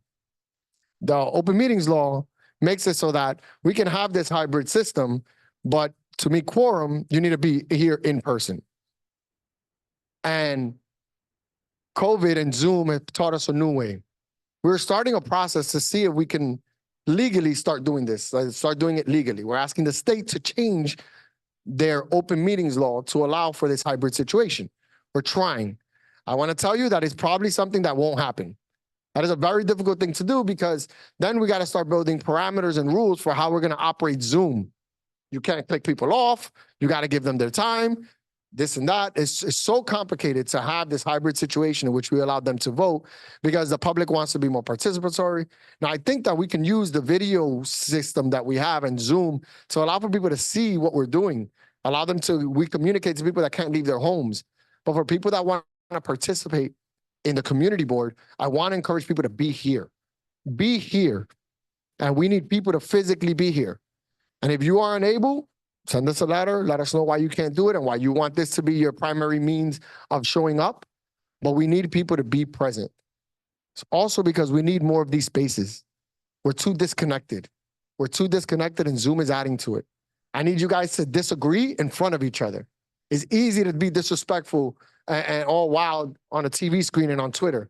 But I got to see you here and I'm going to have a conversation with you. It changes the tone. People are much more respectful, listen to each other, even when they're a little loud, when they're in front of people. So I like being in person.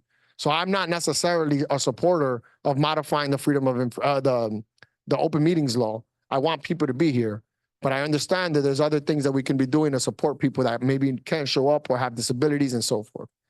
I talked a lot because I haven't been here in so long. I don't want to take this long. Next time, I want to be here sooner. I want to say you are consistently a model community board. I'm very proud of you guys every time things are coming up, every time Camacho shows up. Celeste does an amazing job, let me tell you, in the work that she's doing. And you have no idea. I should do a tour of community boards so you guys can see what's happening in other places. They need a lot of help. There's no quorum. There's no leadership. They're not sending, there's 3 community boards that can't even send me land use recommendations because they don't meet. You know, there's a lot of things going on and Community Board 4 doesn't have that. So I just want to say thank you all for what you're doing. And if the chair would not mind, I could take 2 or 3 questions and open it up. Thank you so much. Mr. Camacho, I wrote some notes while you were speaking, Mr. Borough President. I have some questions. We all know that there's a lot of nuance when it comes to housing creation. I just want to acknowledge the work that the Housing and Land Use Committee has been doing. We certainly know we have some new members as well. So thank you for the new members that have been helping out. So we know that the BCP Bushwick Community Plan has been pending for a long time, and we've been thinking about zoning, having those conversations with our council members. But the notes that I wrote down, you know, how does warehousing factor into this, right? We say we don't have enough housing, but we know that there are private developers that are withholding housing, right? There's that. And also the private market. How do we navigate that? Where is the incentive for affordable housing? What's happening with 421A? I'm looking at our state reps. And then how do we maintain it when we do have it? We see examples, right? Whether it's NYCHA, we see Riseboro, you know, there are challenges that come with having affordable housing. So I just want to be mindful when we talk in generalisms that the community boards themselves, our communities are the ones that have to deal with all of those nuances. And how do we really navigate those together? So I just want to say, it's all hands on deck, everything, plus and I want all of it. I want to talk about it all. We should be rehabilitating NYCHA at a faster rate and not doing it solely through RAD. We have a trust program that is going to be helpful, hopefully. We haven't seen many of them come through yet, but when they do, I think the NYCHA trust is going to be helpful. I think we have huge issues with landlords that are displacing our tenants illegally. We have voucher systems right now in which landlords would never take a voucher, even though we have thousands of them, where we could do subsidized housing. There's a lot of things that we need to talk about that I think are deeply important, but it's all of them. It's not one or the other. And the problem we're having is we're having siloed conversations about housing development like it's not a crisis. It is a crisis. I want you to go to any homeless shelter, go to any, and I'm not talking about the migrants. I want to be very clear. I'm not even talking about the migrants. I'm talking about I can get you a list of how many people are from Bushwick that are in a homeless shelter. I can get you the exact number. And I guarantee it's going to be more than 2,000, 3,000, 4,000 people whose last known address was Bushwick and are now homeless. Like, let's build for those people, those 3,000 units right there. That's what we're talking about. But it's all of it. You're right, all the concerns and questions that you have. But why can't we do it all? All of it. We need to build 800,000 units in 10 years. 800,000 units. If not, this is going to be a city exclusively for the rich and the extremely poor. You're either in subsidized housing like NYCHA or in a rent stabilized apartment, hopefully, but my generation, the Generation Z, they won't be here. We can't live here. We can't afford. Middle class housing doesn't exist in New York City. You're either in luxury or you're in extremely deeply, or you got lucky and you were here during the 1960s and 70s and bought your house. Congratulations. But some of us, we're never going to get that opportunity. I make a lot of money. Thank you so much to the taxpayers. I can't afford a house. I can't afford a 1.4 million is the average house cost in Brooklyn. I can't afford that. That's like $8,500 a month for one family home. So I'm just saying it's everything. We need to have this conversation more openly and let's discuss things. I'm not talking about a 20-story tower on Broadway. I'm talking about a 12-story building. Right? Like, let's talk about real conversations about what we can build here that makes sense. And I'm not asking people in Canarsie from one family homes to build 20-story towers. But why not one family homes and everybody gets 3 family homes now? And we're not going crazy. I'm not asking for a shock to the system. I'm asking for moderate growth across the board. So the Busher Community Plan is a great start. I think you guys should just revisit it. You might disagree with some of it now. You might want to do more than what we wanted to do, but you should ask your council members to revisit that and have a conversation, because what's going to happen is people are going to start making decisions for you versus you being able to control it through the Bishop Community Plan. So I know Camacho's been saying this, so he's blue in the face. He wants the community plan to come back. I think we should bring it back. And for those that don't know, this community board lasted 6 years building that plan. Thought of every single, it was during Dan Arena's time that it started. You're right. Almost 10 years. And every single block, trust me, every bodega, every single corner was looked at diligently by everybody in this community board. So I would just say, look into that. It's a recommendation. Anyone have any questions? I'm gonna try to be shorter with my answers. I'm sorry. I'm happy to be here. I'm very happy to be here. Good evening. Good evening. Antonio, Felix Ceballo. It's crazy the way the community doing right now, because the population is bigger.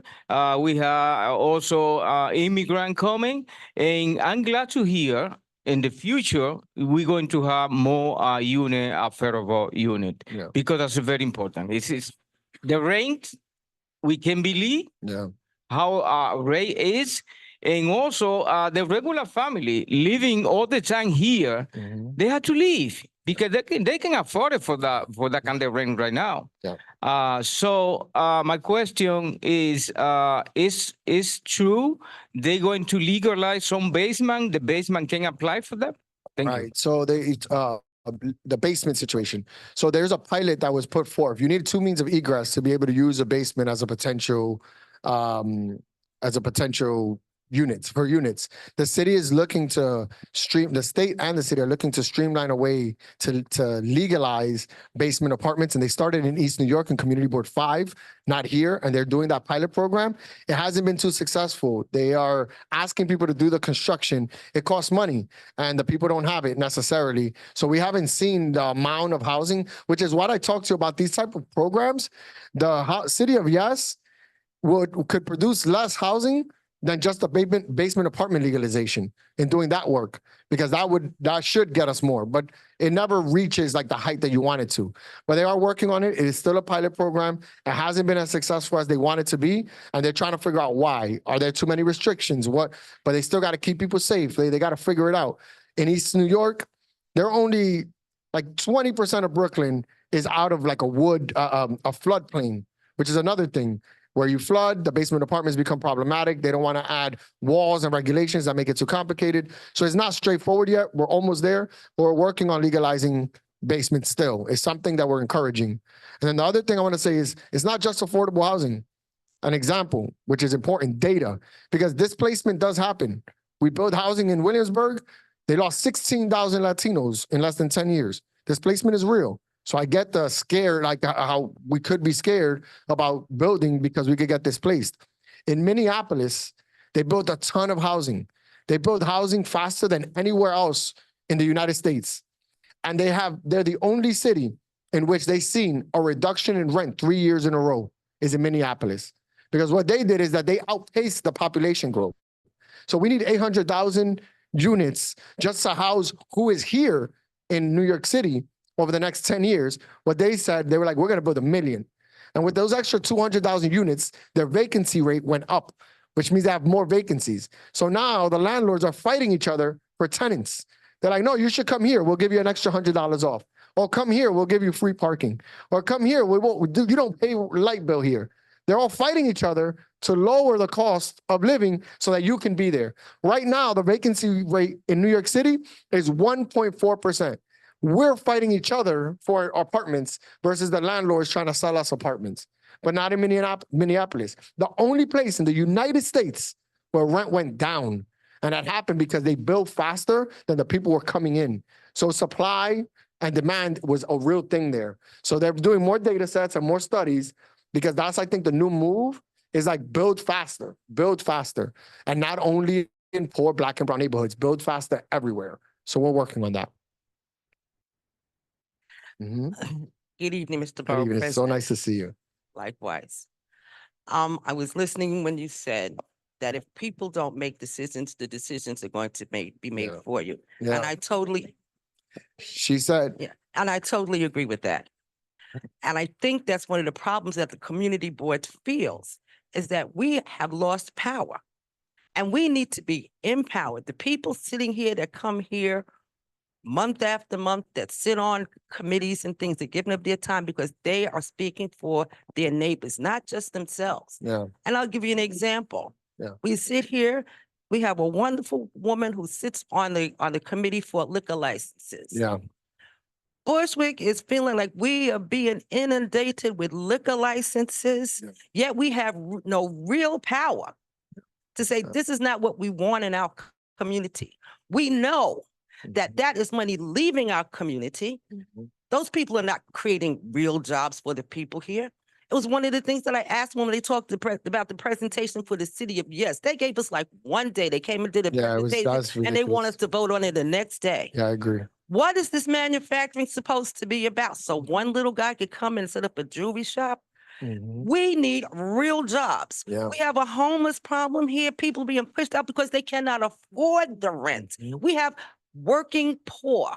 Yeah. So we need jobs that's going to allow people to live in these homes once Agreed. they're built, Yeah, agreed. instead of continuously saying, I need a subsidy, because people are not earning what they're worth. Yep. And again, this community board needs to be empowered. Yeah. And by saying with the term limits, you're losing power. You're losing knowledge. Yep. Agreed. I almost believe that the people who voted for term limits had no idea. They were thinking they're voting for elected officials. They had no idea that people come here Mhm. and they volunteer their time and they just come, yes. They thought they were voting for the mayor. Yeah. Mhm. Something needs to be done about that and to explain to the people what the community board does. Yeah. And I don't think people know. Yeah. So that's one of the things I wanted to say to you. Mhm. I think we're being weakened. And so it goes against what you're saying. If you don't make decisions for yourself, somebody's going to make them for you. And that's exactly what's happening. Other people are making decisions for Bushwick, Yeah. and we don't want that. Yeah. So I would say this. This is a difficult one because it's true, right? And I've done nothing but be honest with you guys every time I've been here, ever, whether it's popular or not. I would say this. I think that one, the liquor license is a state issue, and it's a driver of fees to the State Department. You guys make recommendations, and sometimes they are paid attention to, I believe it or not. If you say no to something, it does make it harder for the applicant to get something, but you can't stop it.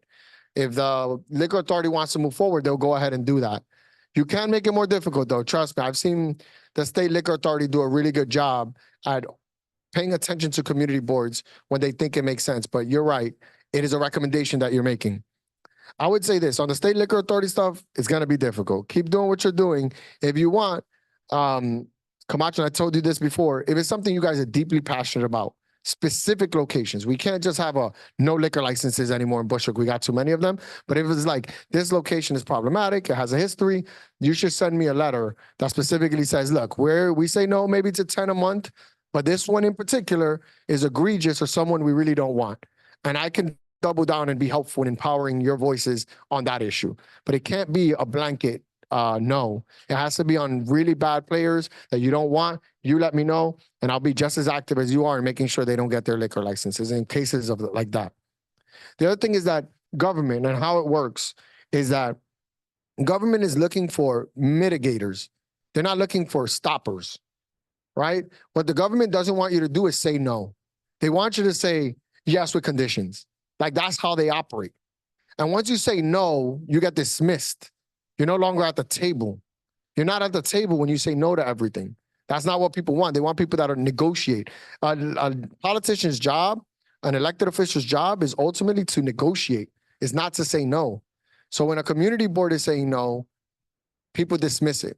You guys said no to the city of Yes with like reasons, right? You guys had, that's what they want, the reasons. And they want the reasons to be that, okay, is this a no? And you have all these reasons. If we do everything you say on the what do you call those? The stipulations, would it be a yes then? They want to know that that's the case. So then they could start working towards mitigating and dealing with the issues you have because you're going to get to a yes, which is why I say yes and stipulations. I don't say no and stipulations because I want them to know that I can get to a yes if they just do everything I'm asking for. So I would say the Bushwick Community Plan is an example of how I do think we grab power. We say, hey, we're not like those other communities. We're not NIMBYs here. We're not saying no to development. We're not saying no to rezonings. We're doing it our way, but we're doing it. That is a reasonable community that you can bring to the table that's going to have a good conversation. I think it's meaningful.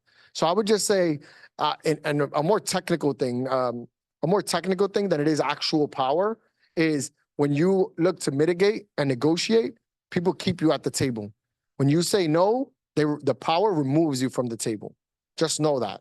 So it's always about how can you get the most done, get to a yes, but do it with as much stipulations as you possibly can. Those are just two pieces of advice I would give you. The term limits, there are some community boards that have people that are, the average age of community boards was over like 64, right? And it was just not a reflection of communities. The city's average age is 20 years younger than that. So people just felt that what it ended up being was like a echo chamber of an older population in New York City, and that young people weren't being a part of it. And then the older population wasn't leaving the community board. So then if we want to appoint an 18-year-old, a 25-year-old, and a 30-year-old, there were no spaces available because they weren't leaving. And because these are political appointments, but that's what you guys are. It might not feel that way, but you are. You're being appointed by elected official. The last thing I want to do is remove anyone from the community board to not have received political backlash, right? Can you imagine I get rid of 5 people? The letters that Camacho is going to send me? They're saying, how can you get rid of this person? How can you do that? So we don't do it. We keep people on the board and we stay away from it. I'm actually advocating to depoliticize community boards, to not allow us to do all that work. Also not allow us to remove people. People are sending me letters. Oh, this person acted out of whack. I want you to remove them from the community board. No, not me. You remove them. The community board can do that. You do that. You take the political hit. Don't put me in there. So we're trying to depoliticize it, but this is a political group. You guys have influence and power. If you were all to unite and pick a candidate for council, for assembly, just the community board, and organize, no one can take you out. No one can beat you. You have all the power here, all the representation. You have organizations, you have long-term community members, you have everybody here. This is the leadership of Bushwick is right here. You could do whatever you want. And we know that. We know that. So we're not going to kick you off the community board. So then they bring in term limits. Term limits depoliticizes it. I'm not kicking anybody out. Term limits is going to get rid of all of you, right? It depoliticizes it. So they really did that when they encouraged, it was in Manhattan mostly, where the movement of community boards was at a standstill. The same people. And they're very old school. They didn't want anything to change. Change was bad. So they wanted everything to stay the same. So Gail Brewer, I think at that time, was the one that started the process of doing a recommendation to do term limits. I thought we could do like staggered situation, but the council moved forward with the term limit situation. So I just want to give you some history, I guess, on it. I'm so sorry. I like you guys. It's okay. This is just basically more like, how do we, sometimes, I'm Joanna from CB4. Sometimes I feel that, CB4, they work extremely hard. I've never seen a community board that works as hard as the Bushwick community, CB4. And when the plan fell, and we had the mayor now making decisions for us, which he did not know exactly what we needed. How do we get our power and our voice back? What do we need to do and what are we doing wrong? So one, I don't think we did anything wrong. I want to be very clear that what ended up happening is that the power of, so the mayor's office has to trigger the rezoning. So there's nothing we could do about that. We could do everything we can and organize and say we want it, we want it, we want it. The mayor has to trigger it. The issue here is the politics behind it. Let's say the mayor says, I want to trigger a rezoning in which every single building in Bushwick is going to be 20 stories tall. He can do that. And I would advise if that ever happens that we agree to it, because the council members then have the power to downsize everything. So once it's triggered by the mayor, the council members have full control. The last thing Bill de Blasio wanted was for me to have control of the rezoning of Bushwick. They were not going to present the Bushwick Community Plan in DCP, which means they wanted to start with their plan, the city's plan. If they would have studied our plan, I would have been able to bring it down and do exactly what the community asked. And they knew that that would happen. So they played the politics. They were like, we can't leave this to Antonio. He's gonna, because I was sitting there and I want to be honest. I'll be very honest. I lied to the city. I was like, do it. I'm gonna do your plan, Bill de Blasio. Don't you worry about it. But there's no way. Once they would have triggered it, I would have done my part and made sure that the plan looked exactly like the Bushwick Community Plan. So you guys didn't do anything wrong. They knew what was up. They knew what it is. And the last thing I was gonna do was sell out the community. Like that's the last thing I was gonna do. So there was no way around it. Politically, we were at a standstill. But things are changing now. We're in a crisis. They need housing quicker. And this is a amenable board to development. This is a board that is willing to build a little bit here. We need to take all the shots we can. So maybe it's about, hey, Eric Adams, we want to have a conversation with you. You're not Bill de Blasio. We want to have a conversation with you. We have a great plan. We would love to reconsider it with you. Maybe he's different. And if you guys are open to that, if you guys send me a letter that says we would love for you to start engaging in the Bushwick Community Plan again, I would do it. But a letter needs to come from this community board to do that. Okay, it needs to happen. You want to get your council members involved? Have we written a letter to our council members saying, hey, we would love to have this over again? I would recommend we do that because I would love to engage in the Bushwick Community Plan all over again. Right after him, bro. Thank you for joining us this evening, Borough President. My name is Edward Kopp. I'm a community board member. I am a recent appointee from just this last year, and my background is culinary. I'm a chef by profession. I am a crisis manager by trade. So the first thing I discovered when I got aboard was, in fact, the issue with the term limits, and I have been head over heels insanely upset about the lack of institutional knowledge, because I know from my years of experience, that's what holds things together in a crisis is the institutional knowledge. Yeah. So as a chef, people think chefs mean I know how to cook a lot of things. What it really means is I know how to solve problems. So I've been looking at this for a while, and I don't understand why there isn't a certification program. So just as every year, any person who manages somebody in New York State, you take a sexual harassment in the workplace certification program. We should be able to use the same type of online training so that people walk in and they're prepared instead of now poof. When this man leaves, I don't know how to yell at you the same way. I have him here. All right, so what can we do about this? yes, so right now, so I agree 100%. So I've been sending letters to the board chairs and to the district managers because I've been wanting to change the way I came into Borough Hall, and it's a disaster. The community boards are a mess, and it is an under-resourced agency that doesn't get support from the city of New York. So we read the charter, and the charter specifically says that you're supposed to be getting assistance from city agencies, and you don't. You don't get any of it. The only agency that supports you is the borough president's office. The borough president's office in the charter said we're supposed to be helping you with technical issues and appointments. And that's it. We do a lot more than technical. We do your rent. We figure out where you're going to rent. We help you find where you're going to go do that. If you don't have spaces like this, we got to find spaces like this for you. HR. If we find out that one of the employees is doing something wrong, we deal with the HR, with the EEO. When a member of the community board does something wrong, we have to deal with it. That is all I think should be out of the purview, one, of a political person. It should be, you guys should have a commissioner of community boards.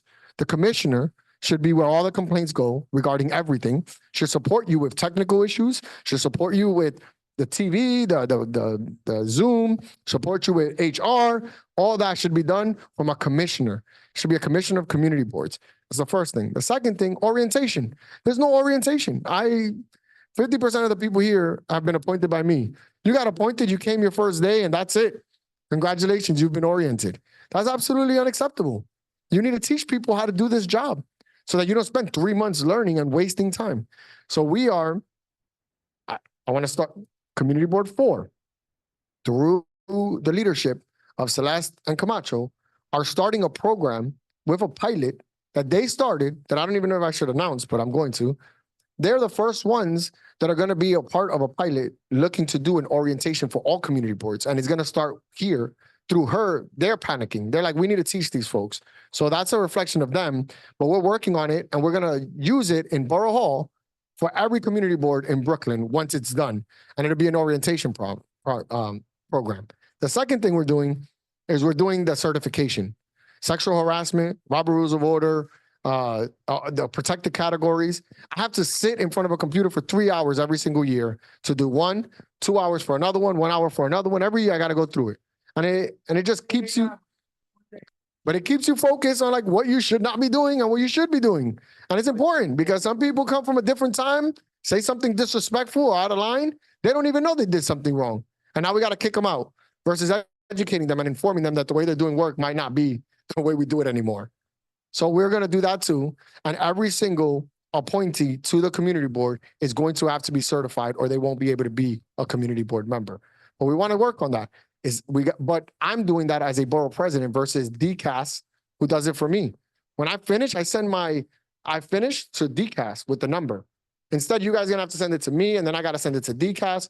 So we're working through both of those things, an orientation and a training related to like the protected category, sexual harassment and so forth. Corruption, not to take money, conflict of interests. I know you guys are worried about conflict of interest. God forbid there's a developer on the board. You guys are losing your minds. That's okay. We just got to be able to allow that person to speak on their conflict when they're speaking on their conflict. But it doesn't mean we can't have them on the community board technically. But I guess what I'm saying is we're going to teach them through that. We're working on it. One of it was started by your community board. The other one we're doing in Borough Hall. Anyone else? I wouldn't, back there. Oh, one over. So just, I want to acknowledge, folks, we are not even halfway through the agenda. We also have the Assemblywoman on the Zoom. So just want to be mindful about what time. Maritza, perdón Marisa, que This is the last nada one. más then llego we're aquí gonna- una vez cada 2 años, hay que representar un ratico. All right, Marisa, thank you. Hi, how are you? Just say what you need to say, Board President. All right, okay. All right, thank you so much, Assembly Member. Yeah, I don't. But I'll stick around if you want me to. Hello, how you doing? I'm doing My name good. is Tara. Okay, so you were speaking about the trainings that you was taking through DCAS, right? The trainings with Right. you guys, yeah. So if you a city employee Yes. and you've already taken them trainings, do you have to show your certificate or you have to retake them again? I'm just asking. So we're way ahead of the game right now. 'Cause We Okay. haven't been able to have that conversation with DCAS, but I'm assuming if you have one certification, it should be enough. If you're a city employee and you take it, you don't need to retake it. Okay, just We wouldn't do that. You got one certificate, you're good to go. Just show us that one. But we're not there yet. Maybe next year, but we're not there yet. But we're working on it. I just before I know we got the Assemblywoman on. Before you go, I want to thank you for coming, and we love you. We miss you. Don't be a stranger. In regards to term limits, and I know you said that it was in Manhattan. It finds kind of disheartening. By the time I get out, I'll be 40 years on this board. My thing is I learned from these old timers that were there, and some of them passed away. Anna Gonzalez, all our old timers that were here. Todd Morris was the chair. Judy Dent. I've been here when I was a young man. I was 21, 22 years old. I'm going to be 63. My thing is, I know that when they created term limits, they wanted to do what they want to do. But my point is, you have council persons that appoint people. Yeah. If 1 year, 2 years, they wouldn't appoint them and then reappoint them later on, we wouldn't have term limits. So now they do 2 8-year terms, and then you have to take 2 years off. Here you have, I know seniors now that this is their livelihood and they do it because they love their community and because it keeps them alive. And that's the basic part of when I see that it keeps this person alive that's been here for so many years and it's establishment and use. And now they've been here for 40, 50, 30 years. Now all of a sudden you just shoot them down. Yeah. What is his expectation and what do you expect from this or for someone? And those are the things that is not taught. You know, it's you erase someone's name out, but you don't put them there and say, well, we remember Anna. We remember Daltonville and her husband that was here and he passed away. They were board members. Remember, we have board members now that are Barbara Smith that are sick and that are still here in their sick bed and still on the phone and on Zoom that are dedicated here. These are the things that breaks my heart. Like I really don't, my thing is not that, is that these people that Mr. Another that's been Mr. That been here forever and he's been sick and Mr. Powell, we missed him dearly. These are the people that I feel that I know that taught me to be what I am and stop the rowdiness and coming in here. And those are the people that make this place what it is. I remember we seen when I was a young kid and we seen gentrification come and everybody looked at Anna as of someone bad. No, someone good that wants to work. And that's what I want everyone to see and all of us, that we all mean the same. Some people come from one place, whether you pay $2 or $1. And I think that term limit, they didn't tell us to turn, because you advertise everything else when it's voting. But when it tell you to turn the voting thing in the back, they don't tell you that. So a lot of people, if you look at the numbers, because I know for a fact, when they did it, a lot of people didn't vote and turned their page over. Because if a lot of people knew that on these boards, 18 boards, 50 board members in each board, that wouldn't have been on there. So they didn't teach us to turn the page. They only tell us when things are not good for us and they want to get rid of us. When something's good, they tell us when it's benefit for them. They tell us, yeah, vote for this because this person. But that's why we have to do our due diligence. And I'll tell him like I told.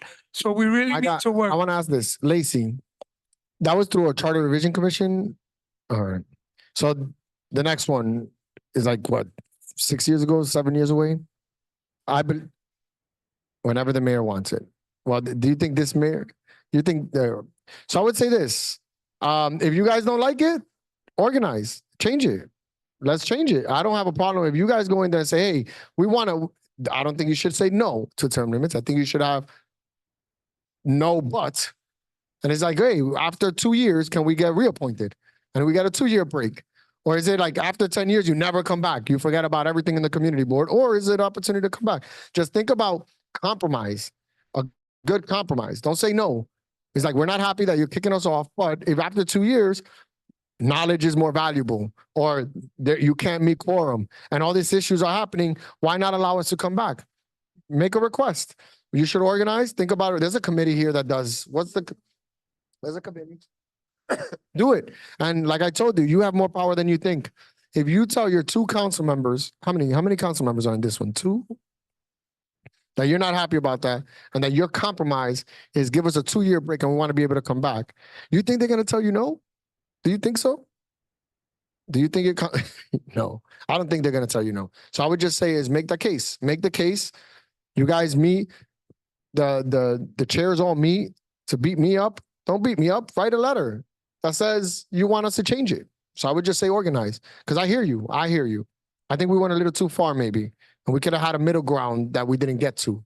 And we make mistakes. So I think you should send the notice. So I know now I got to get going, but I want to say I really, really love you. It's nice to see all your faces. I'm sorry that I kept this meeting longer than what it had to be.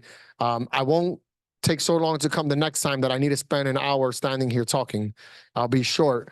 I really, really do love you all. I've heard you. Any letters and anything you need, Camacho knows how to find me. Trust me.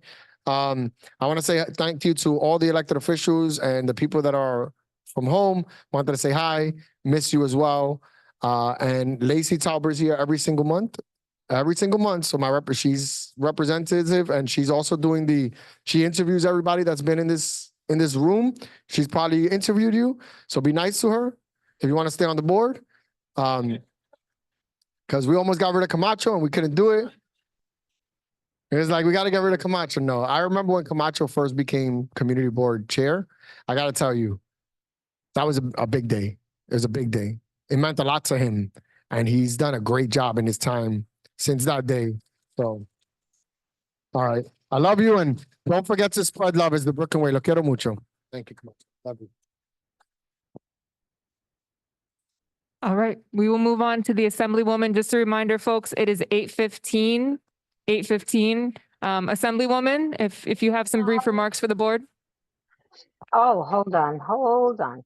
Yes, I do. I'm sorry. Very quickly, I just wanted to say hello to everyone, and thank you to Celeste, and thank you, Camacho, for holding it down, so to speak. I do agree with you that there are people that do provide institutional knowledge, but you have to have institutional knowledge as well as having community knowledge, because if not, it's not going to work. And I think that our community board is extremely diverse. It's a beautiful community board. Many people that offer, that are from many different walks of life. And to me, that is extremely important. I am going to ask the community board next month if I am available. If I can, I would love to present in front of the community board, because I think that just like the borough president said, we're often very busy up in Albany, running around and doing things. We're not able to give you a full picture of what's happening in the state. So I want to thank you for your time. I don't want to take much of your time. Thank you, everyone, and thank you for your service. I really, really do appreciate it. Thank you. Yes, Maritza, and anytime you want, we're here. We love you too. And anytime you want to come and speak, we'll set it up. Whatever time we're ready for any of the elected officials that want to come here. Thank you. Thank you. All right, we will move on now to the introduction of our elected officials and the representatives. We've already heard from our elected officials. Any representatives that are here in person, please come to the front in the middle center. Anyone on Zoom, please raise your hand. Elected officials and representatives, name and contact information only. Mr. Camacho has the mic. I don't see anyone in person, so we're going to move on after the in-person folks. Pablo Rivera, you can reach our office at 366 Cornelia. Just trying to be fast. Cornelia, right? Corner of Irving. And you can reach me at 347-388-8271. Oh, I represent Assemblyman Eric DeLong. Hi, I'm Fran for Councilmember Sandy Nurse, 56 Pennsylvania Avenue, 718-642-8664. Good evening, everyone. Maria Valdez from Senator Julia Salazar, located at 212 Evergreen Avenue, phone number 718-573-1726. Good evening, folks. Jonathan Bencourt representing Congresswoman Nydia Velasquez. We're located at 266 Broadway, Suite 201 in Williamsburg, and our office phone number is 718-599-3658. Thank you. Hello, everyone. My name is Juan Mayoncela, community organizer for Councilmember Jennifer Gutierrez. We're located at 244 Union Avenue. Our phone number is 718-963-3141. Thank you. All right, I see one hand raised on Zoom. I cannot tell the name. Oh, go ahead, Yvette. Hi, good evening, everyone. My name is Yvette Lopez. I'm the Communications Director for Assemblywoman Maritza Davila, and we're located at 249 Wilson Avenue in Brooklyn and can be reached at 718-443-1205. Thank you so much.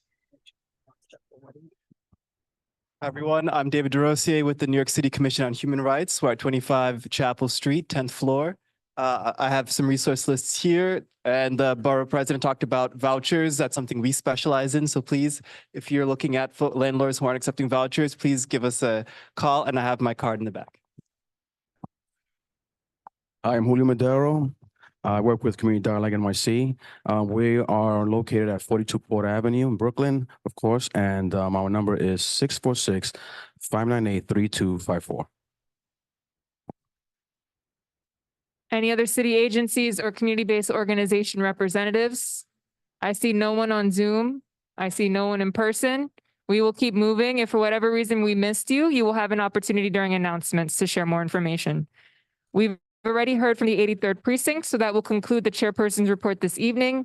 Up next is my report, the district manager's report. I will try to be brief and summarize. So good evening, everyone. Happy Black History Month and belated Valentine's Day. I hope you've been able to enjoy the related programming and activities in Bushwick and beyond. I also want to say welcome to the new CB4 intern and former board member, Jared Hicks. Jared started a couple of weeks ago and has been helping with 3 different projects. One is the Statement of District Needs. Another Statement of District Needs follow-up information. As you may recall, during September and October, we have a variety of activities dedicated to district needs. The surveys, we have our town hall, which we will be changing the name next year. There was some confusion as it being a town hall. It'll be a workshop moving forward. We also have other activities that help the board make the determination on what should be requested in the budget.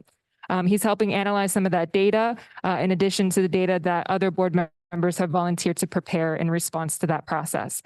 We also have him working on follow-up from an initiative that we did with the Department of City Planning to support community board engagement, as well as supporting the work of community boards across through the Future of Community Boards Working Group. More on that, more details as they are available. And we are looking forward to the following events this year. The CB4 Office of Cannabis Management Community Board Info Session put together by the Permits and Licenses Committee leadership, Melissa Carrera Solano. It'll be on Thursday, March 28th from 10 to 11. A second Bushwick Nonprofit Roundtable will be Wednesday, April 3rd from 10:30 to 12 p.m. Please save the date. There's some flyers in the back. And then the 12th annual Shape Up Bushwick, get ready. Thursday, June 6th, 10 a.m. to 2 p.m., Irving Square Park, be there. And I also just wanted to say, we heard from our borough president, we heard from our elected officials this evening. It made me think about when I first started as district manager. I was going to save a whole big speech for next month, but I will just share that yesterday was the 7-year anniversary from when I was elected. And when I first started, we were deep in the Bushwick Community Plan and a lot of the efforts that were happening in the city at the time. And as I was learning and absorbing so much information, I noticed something. I had a colleague, I won't say who, but they worked in one of the community boards that we share a boundary with. And everywhere I would look, HPD housing plans, their name was there with the board. I would look at public safety pilots and their name was there with their community board. And I was like, I asked her one day, I was like, how do you, like, she rarely said a word in a meeting. She asked questions, but, wasn't speaking up so often. And I was like, how is your district getting all of these things? And she goes, well, Celeste, the board has been waiting for a very long time for all of these investments and they're speaking up and we're taking whatever the city is offering to us. Whatever we can do, we are doing it and we are pushing for it. We are asking for it. And I called her the Silent Storm. That was my nickname for her because she wouldn't say a word, but they would accomplish so much. And so I just want to say that the same way that every community board is unique and their board was a force in that sense, I think CB4 has historically been that way. We are that way in our own way, and we are that force now. And sometimes it may not feel that way because there's so much going on and it feels like it's out of our hands. But I don't want anyone here to ever doubt the power that we have in this room. As the borough president said, when we really organize and come together, we will get things done. And everybody here knows that. So I just want to make sure we don't forget, and we get lost in everything that's happening. So whatever we want to do, we make it happen. And I will also say that we tend to remember a lot of the bad. We try to bring back our whole one good thing. I didn't hear anyone say one good thing yet tonight. So we're not doing so great, folks. But it's not too late. We still have time. And I think that it's harder, right, to celebrate our achievements when there's a lot going on, but we've achieved a lot. This board does a lot of work. The Housing and Land Use Committee, the Permits and Licenses Committee, our Health Committee with 335 Central. I spoke to Ms. McClellan the other day, and she was thrilled to hear that rehab project is still on schedule and that things are happening. So we may not talk about all the things we do all the time because we're too busy focusing on the next 100 problems we have to solve. But don't forget that we do a lot of things. And just want to say thank you to you all for making that happen. So. All right, and I will try to speed through some of this. There are orientations, fun fact, for both the public members. So those are the members that aren't formal board members, but they may join a committee from the public. We allow them to ask questions. We explain to them what their role is, which is really to attend their assigned committee. They are appointed twice a year, once in September and then once in January. And they have the option to renew at the end of the meeting year.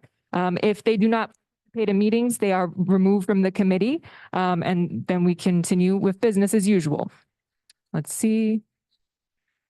I checked in with Emily Kurtz from Riseboro in reference to the status of affordable housing projects. That information will be affordable housing projects in Bushwick that Riseboro is assigned to work on through RFPs.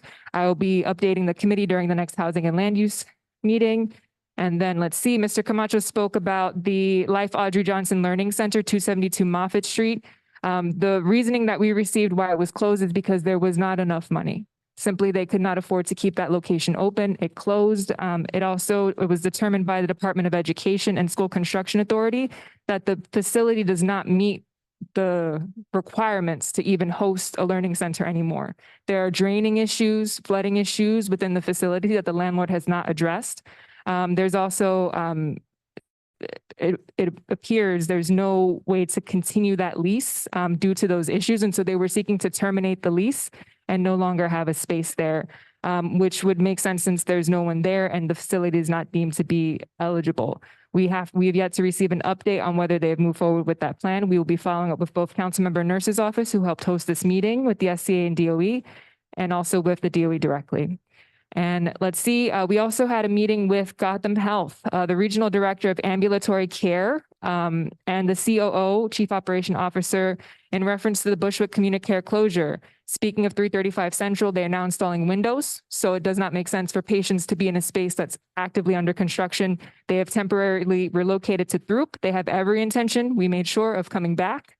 And we know we also have a board member that wears multiple hats, Zuma Novoa, who has also been keeping us posted through the Department of Health side.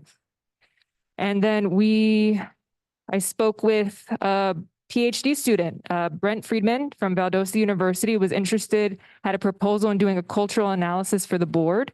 We are in active conversations on how that can be tailored to CB4 and how we can address some of the concerns such as term limits. More information on that soon. I'm going to skip forward. A quick shout out and thank you to CB14 and their staff. They assisted us with learning how to pay our credit card bill. So fun fact, we have a credit card that we use to pay for our Airtable, our MailChimp account, to send our e-newsletters, and we did not know how to pay the bill. But they did. So we got some help and Kim is now able to assist with that. So thank you to Kim as well. And let's see. Moving forward, I had a debrief with city planning. The work that we did on the CB support and the engagement materials is ongoing. They were very excited to work with us. There was one other board that they engaged, but unfortunately that board wasn't able to take up on the opportunity. They expressed interest in continuing the collaboration with CB4, so hopefully more on that soon. I also had a meeting with NYC Transportation and local elected officials. They are proposing a no standing sign placement on Bushwick Avenue between, I think it's Bushwick and Furman, all the way towards East New York. So if folks know going that direction, we now have signage. It's going to be no standing from 7 to 7 instead of 4 p.m. to 7. So 7 a.m. to 7 p.m., no parking, no standing on either side. That's been referred to the Transportation Committee for further review and comment. And let's see, 'tis the season for inclement weather. We receive regular invitations to join conference calls with Con Ed, discuss any impacts on the electrical grid. Please let us know if you're having any issues with restoring. On Bushwick Avenue between Furman going towards East New York. So I forget the cutoff, but it's in East New York. Yeah. And then let's see, moving down, I participated in a potential National Register district walkthrough with the Bushwick Historic Preservation Association and Historic Districts. There are two segments that are being looked at, starting at Myrtle and going towards Gates Avenue. And this is all based on previous research. And I also helped facilitate and organize a Future of Community Boards working group meeting with the Center for Urban Pedagogy. So this is something that the borough president alluded to. It is not specifically an orientation pilot. However, it is a term limit project that is hopefully going to be community board driven. So it's very exciting. Often I think we all know what it's like to receive information top down, agencies telling us what their plans are. Rarely do we have a community driven plan that actually implemented. Hopefully we will be able to have more of an impact in this area, and I look forward to talking more. I'm also happy to say that all 5 boroughs were represented in that meeting. So, and personally speaking, Staten Island only has 3 community boards. And I thought that they wouldn't ever participate in a meeting. But now we have active representation from Staten Island at every single one of those meetings. And it just speaks to how beneficial folks find that space. So big shout out to all of the people that joined, to my colleagues, and all the good work that we're doing. And last page, let me see. We went over everything else, and I will leave it there. Thank you, everyone. Any questions? Going once, going twice. All right. We'll keep it moving to committee reports, and I will just say this because it is now 8:30. If committee chairs will kindly summarize. I don't speak as fast as Celeste, so just to let you know, I've attended some of the same meetings that Celeste and Robert have attended. And we had our meeting of the Civic Public Safety Clergy Committee, and that was rather long. So I'm going to cut it short. If you want to see the report is on the community board website. But the most important things is that, I'll leave this for the Economic Development Committee to say, but we've had 3 fires in Bushwick since our last meeting. Thank God there were no injuries. And the other thing that I think you should know about tonight is that Fire Company 218 was relocated to Engine Company 222 at 32 Ralph Avenue because of renovations. They're expected to be back in their house around February 28th. Otherwise, I'll pass it on to the Economic Development Committee. Yeah, I also want to let y'all know, to tell you an announcement. She will be receiving an award in Black History Celebration on February 28th at 250, at PS 250 at 108 Meserole Avenue. Please, whoever gonna attend, starts at 6, ends at 9. So come by. No, you don't have to pay. It's free. Oh, that you have to pay. No.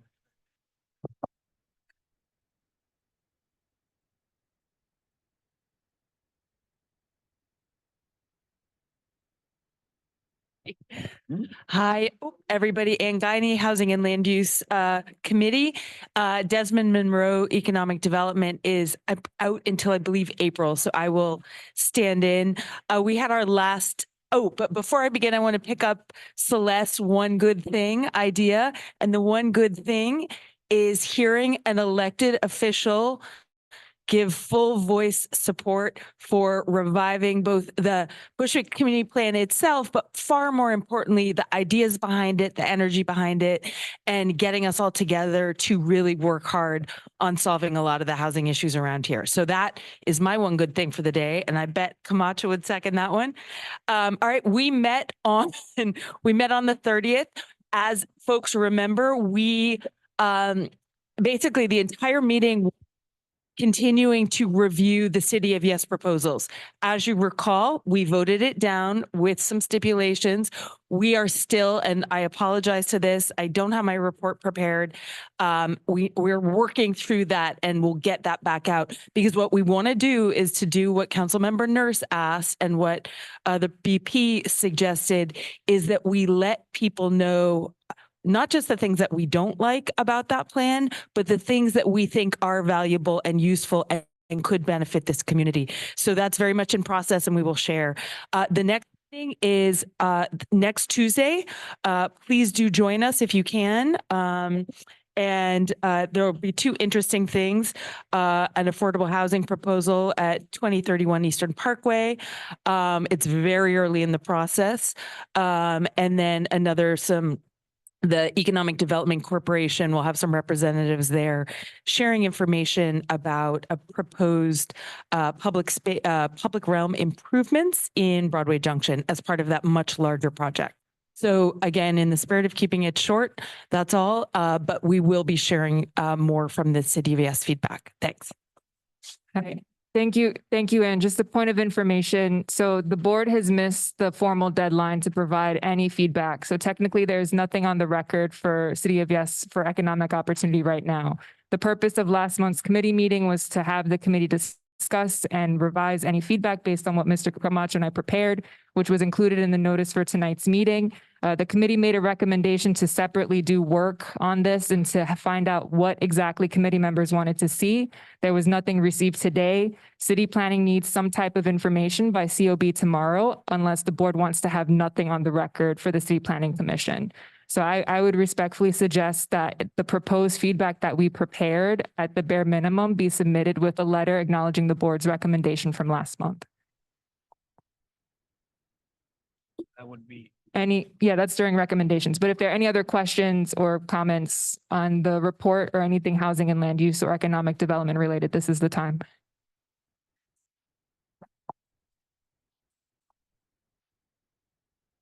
Melissa Carrera Solano. There was one item that was pertaining permits and licenses.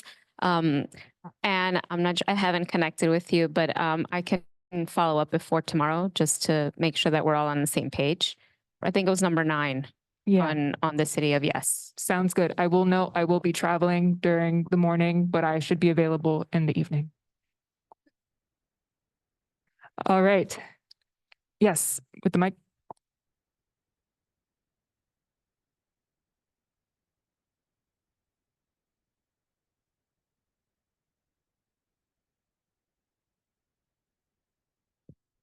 Given the deadline tomorrow to submit feedback to city planning, can we instead submit that same feedback to the council members for their consideration and incorporation? So I would say do both. If the City Planning Commission doesn't receive anything, that it'll look like the board had nothing to say. All right. Anything else? EDC HLU going once, going twice. All right. Next is environmental protection, transportation, sanitation, parks and rec. Barbara Jackson. Good evening, everyone. I'll be very brief due to the time. We had a meeting on January 22nd where Jim Morris was there and he showed us the same presentation. So if you have any questions, stuff, I'm quite sure he answered them all for you tonight. In January, I went to the permits and license meeting. I went also, with Robin, I went to Hope Gardens on the 18th to give Hope Gardens support to meet the new management there. Other than that, there's nothing new. Our next meeting is March 14th. Any questions for Ms. Jackson? Going once, going twice. All right, permits and licenses.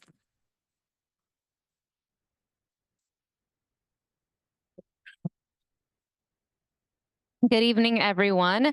Melissa Carrera Solano. I will try to keep it brief, but I think the information that I share is always valuable and I appreciate your input. So to keep things on the theme of one good thing, we are having a webinar with Office of Cannabis Management on March 28th at 10 a.m. So this was after a lot of feedback and conversation with many community members in regards to the process and what is the role of the community board. So I think hopefully the goal is to have a lot of our questions answered, and as they continue to figure out their processes, we are also able to figure out what we can and cannot do pertaining the licensed cannabis stores, retail stores. All right. So we met on Tuesday, February 13th at 6 p.m.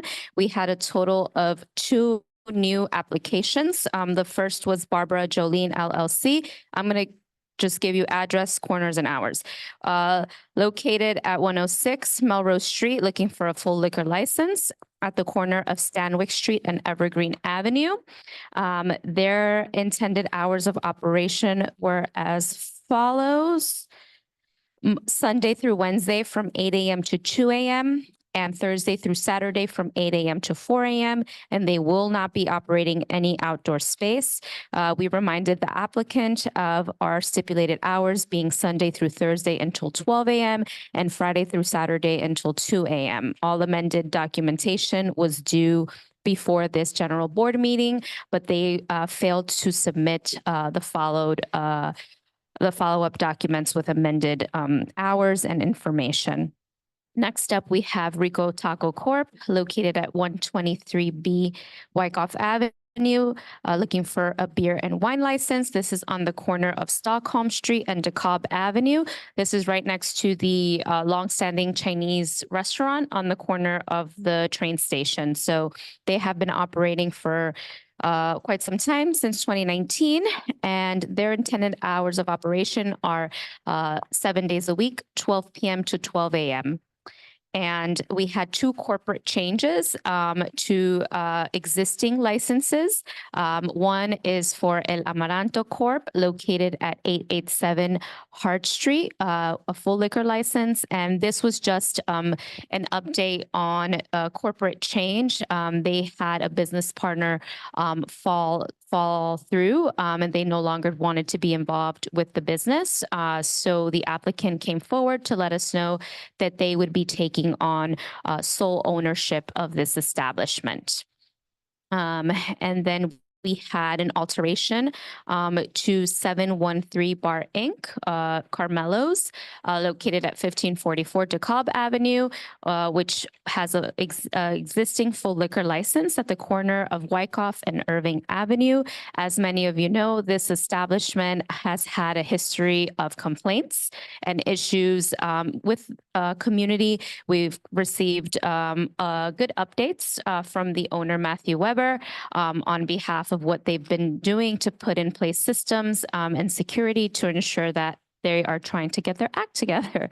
And so the alteration that they are planning to make and we're seeking support of was to add a second bar to their second floor level, removing a pool table and replacing it with a new bar, creating more of a lounge environment and increase kind of a different vibe for their clientele.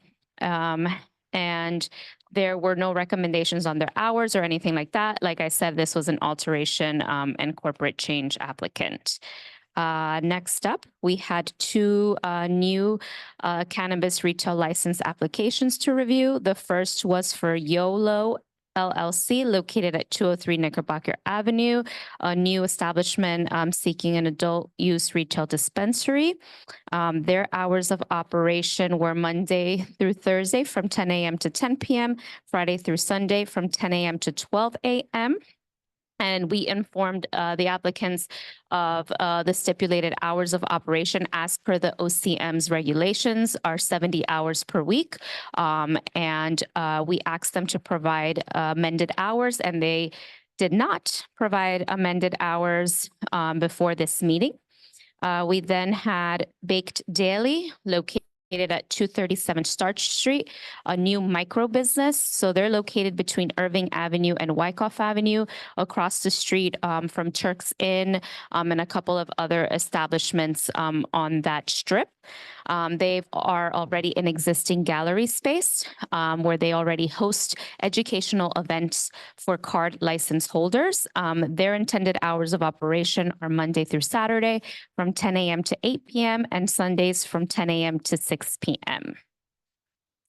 And the only other thing that I'll add from my report is that we did vote on some old business, which was for us to review OCM Community Board documents provided by committee member Edward Kopp. Thank you, Edward, for your contributions. And we were able to vote on that, and we will vote as a board on that later during the meeting. You can reference my notes in my report, as well as the new updated stipulated hours on our stipulation sheet was also voted on during our meeting, which was very important. And that sums up my report. Does anyone have any questions?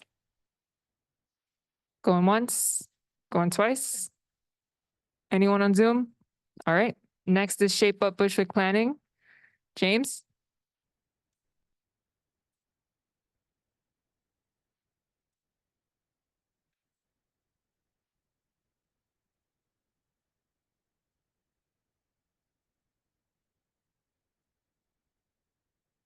Give James a hand of applause because he's the one that's taking over the Shape Up. I like that smile. Go ahead. Here, take this one.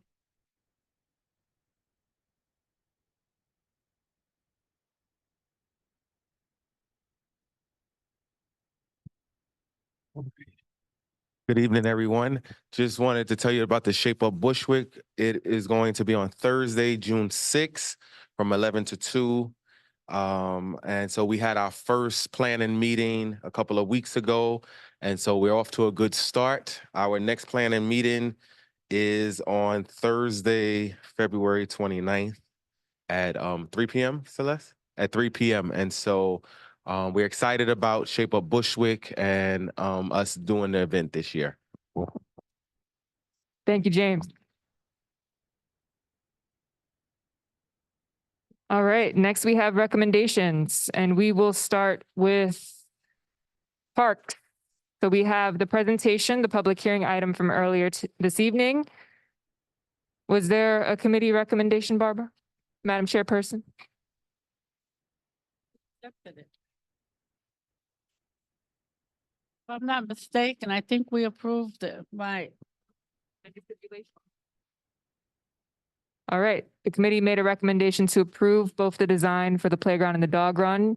Is there a motion from the board in support of the committee's recommendation? Yes, please grab a mic. Correct me if I'm wrong, but I think they had asked us to take separate votes, one for the playground and one for the dog run. And so the motion was to. Okay. I understand it's a very unique situation because it's two separate projects. If that is something that the board would like to pursue, what we're looking for ultimately is, I'm supposed to be, sorry, but what we're looking for is an overall approval for both projects. So however you guys want to do that is fine with us. I make a recommendation that we approve for both projects together. If you want, anyone who want to second it? All in favor? Any abstention, any opposed? Now someone makes a recommendation for both projects. Anyone want to make a recommendation? Okay. Mr. Cobb? Okay, wait. So that has to be clearer, the recommendation. It has to be the committee. Like if you, like, what are you voting on?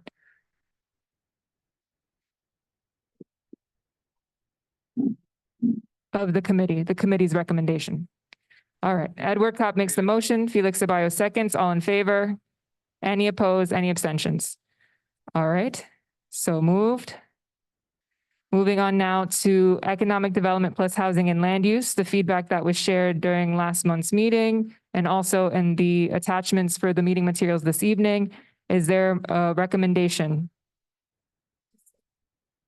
Yeah.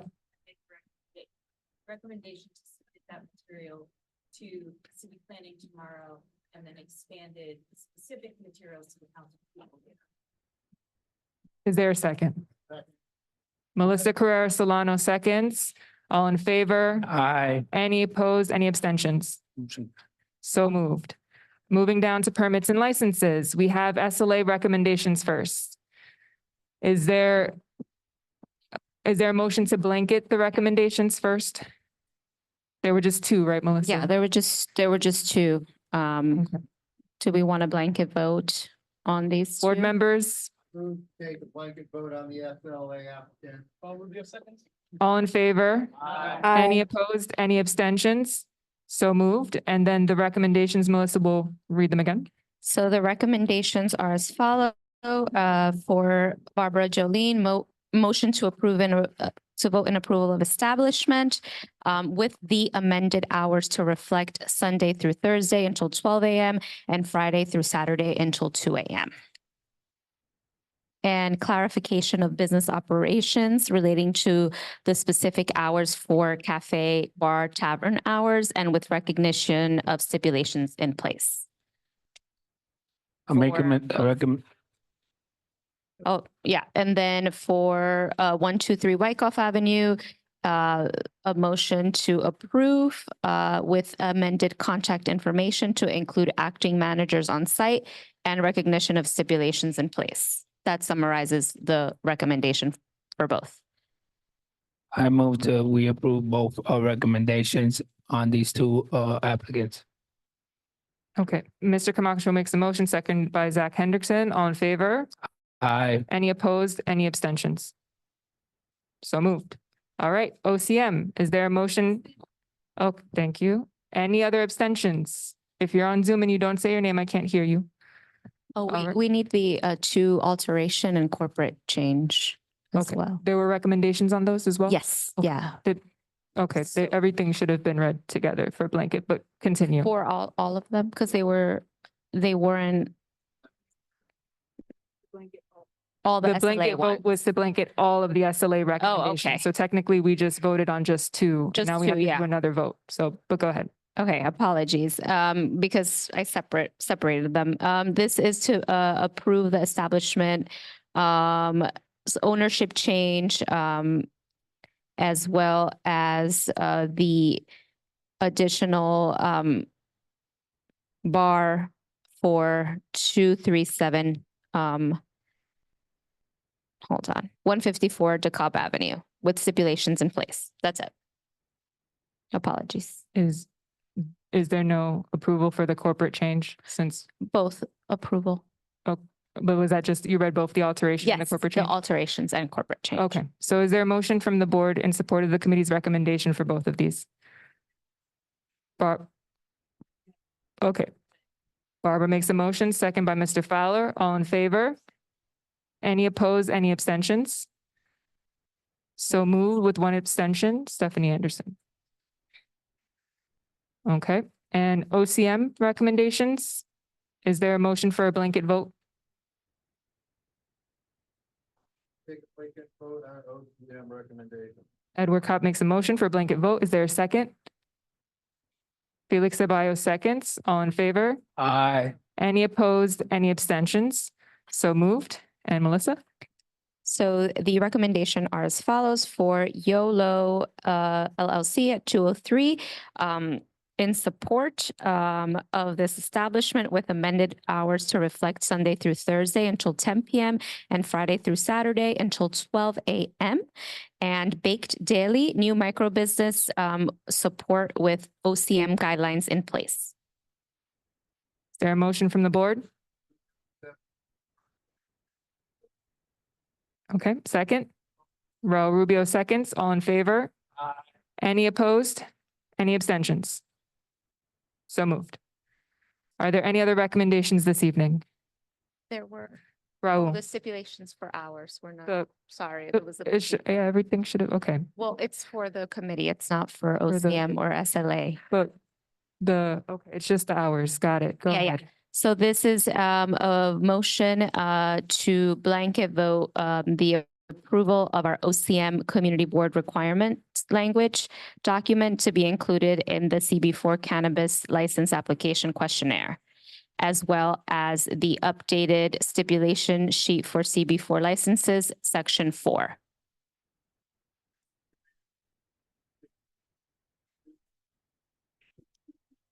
Is there a second? Barbara Jackson seconds. All in favor?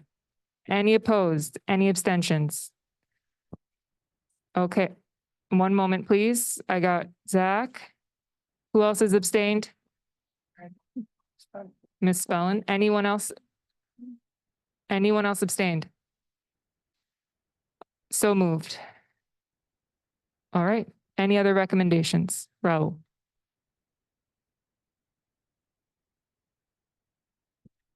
Good evening, this is Raul Rubio, second vice chair. I make a recommendation to take our borough president's advice and to draft and send a letter to both of our city council members and the borough president's office to help to back the Bushwick Community Plan and bring it to the forefront of community planning for Bushwick.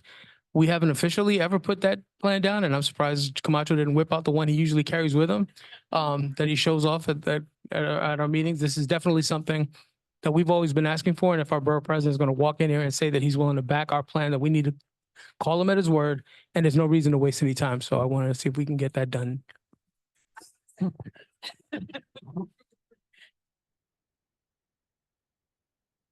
All in favor? Aye. Any opposed? Any abstentions? So moved. That's more work, remember? Yeah, and it's also a rezoning, so That's right. remember what you asked for. All right, if there are no other recommendations, we will move on now to old business. Any old business going once, going twice? None. Any new business going once, going twice? None. Announcements, 1 minute. I might give you half a minute. Being Ron, I time, might please give come you to the 10 front if you're in seconds as soon as you person. get If here. you're on Zoom, please raise your hand. Hey, boy. Hello, Announcement. Dustin Sonneborn again from the Arts, Culture, and Technology Committee. We have flyers in the back for our archive project. Ann Guiney made a good recommendation. Looking at all these term-limited board members, submit your stories, submit your videos, your archives, your photographs of Bushwick. We're making an archive that'll live forever. Like I said, flyers are back there. If you don't want to take one, just take a picture of the QR code, or you can email bushwickroots@gmail.com. It'll send you back the form to fill out. Thanks, everybody. Hi, Lacey Tauber, Borough President's Office. I think you got all the updates as possible to get from our office, except for one thing, which is that our state of the borough got rescheduled because of the snowstorm. So if you want to hear the borough president talk more, you can come on Wednesday, March 13th to City Tech. Doors are at 6, programs at 6:45. We would love to see you there.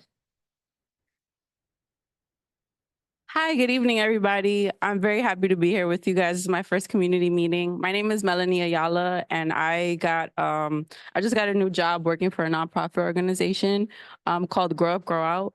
And we are a nonprofit organization that targets and focuses on servicing at-risk youth that was either recently incarcerated or at risk for being incarcerated.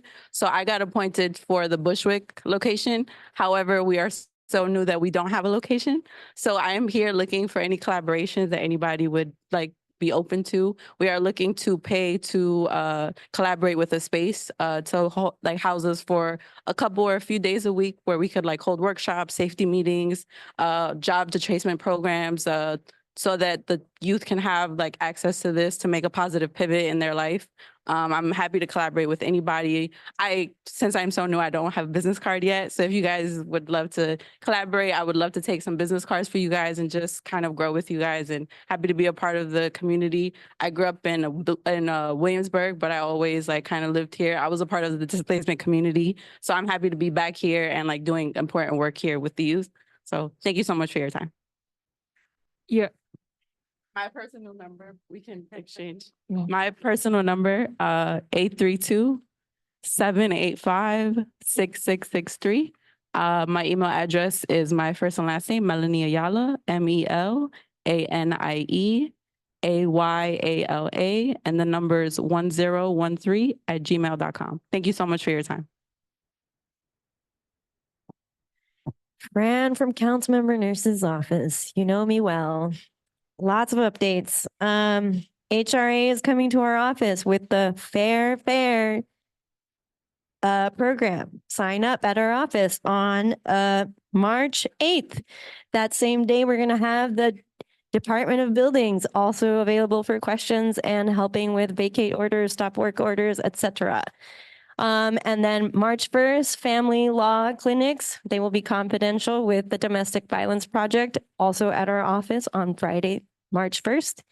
You just need to make an appointment online to speak with a representative. Resource fair for immigrant community coming to you on Saturday in collaboration with Jonathan's office and El Puente. Congresswoman Nidia Velasquez's office. We're going to have about 30 organizations and elected officials, city agencies present to connect the immigrant community to different resources, prevent scams, misinformation, sign up for IDNYC, etc. It's free. It starts at 11 at the Riseboro Youth Center. You better be there. And then last but not least, we have Tax Fridays every Friday on April 12th. That's all. We shut you off when we know what's on. We go like this to her. Hello, everyone. quick announcements from Councilmember Jennifer Gutierrez's office. We will be having mobile office hours on this Friday from 11 a.m. to 3 p.m. at 85 Melrose Street, the Riseboro building. Tax season is here. We will be helping constituents who were unemployed last year who received Social Security or SSI or welfare due taxes. So if you want to make an appointment, you could give us a call and we will do your taxes. These are state taxes only. We will be joining Councilmember Nurse and Congresswoman Nydia Velasquez at the Migrant Resource Fair this Saturday.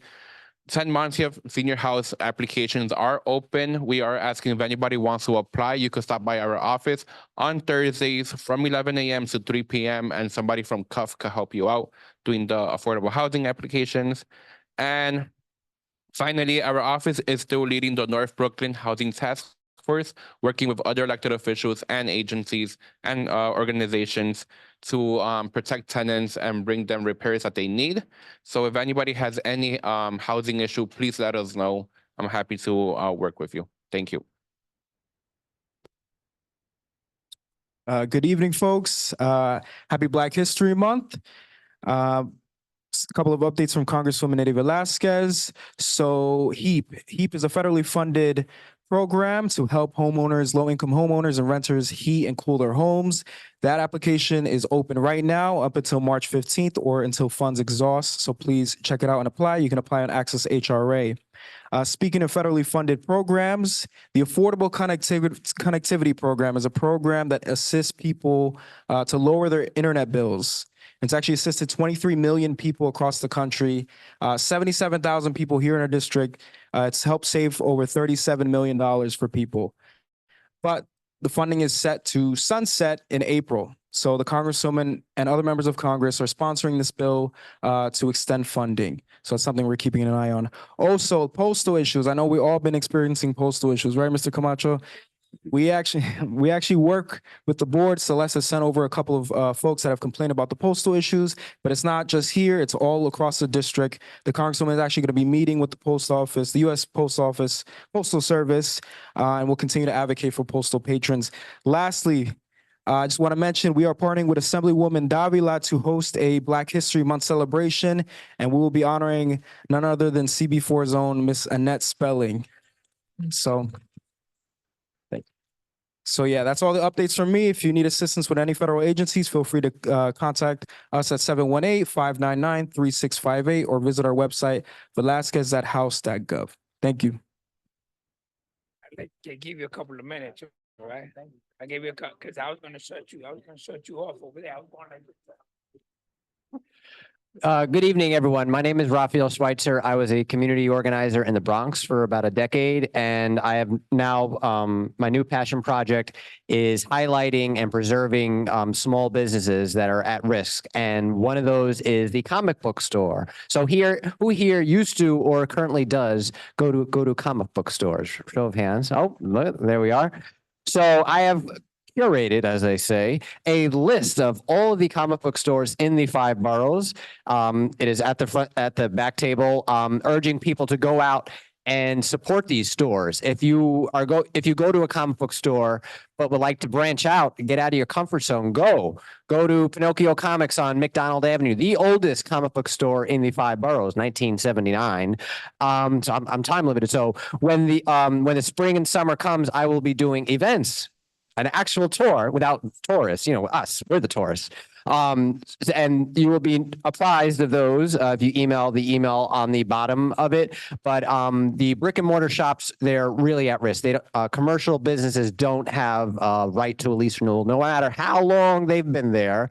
Whenever the lease is up, the rent can go up by any amount necessary. There are no limits. So it is up to us to keep these stores open. So please, they're on the back table. Take one, explore the city, support your local comic book shop, and do spread the word. Thank you.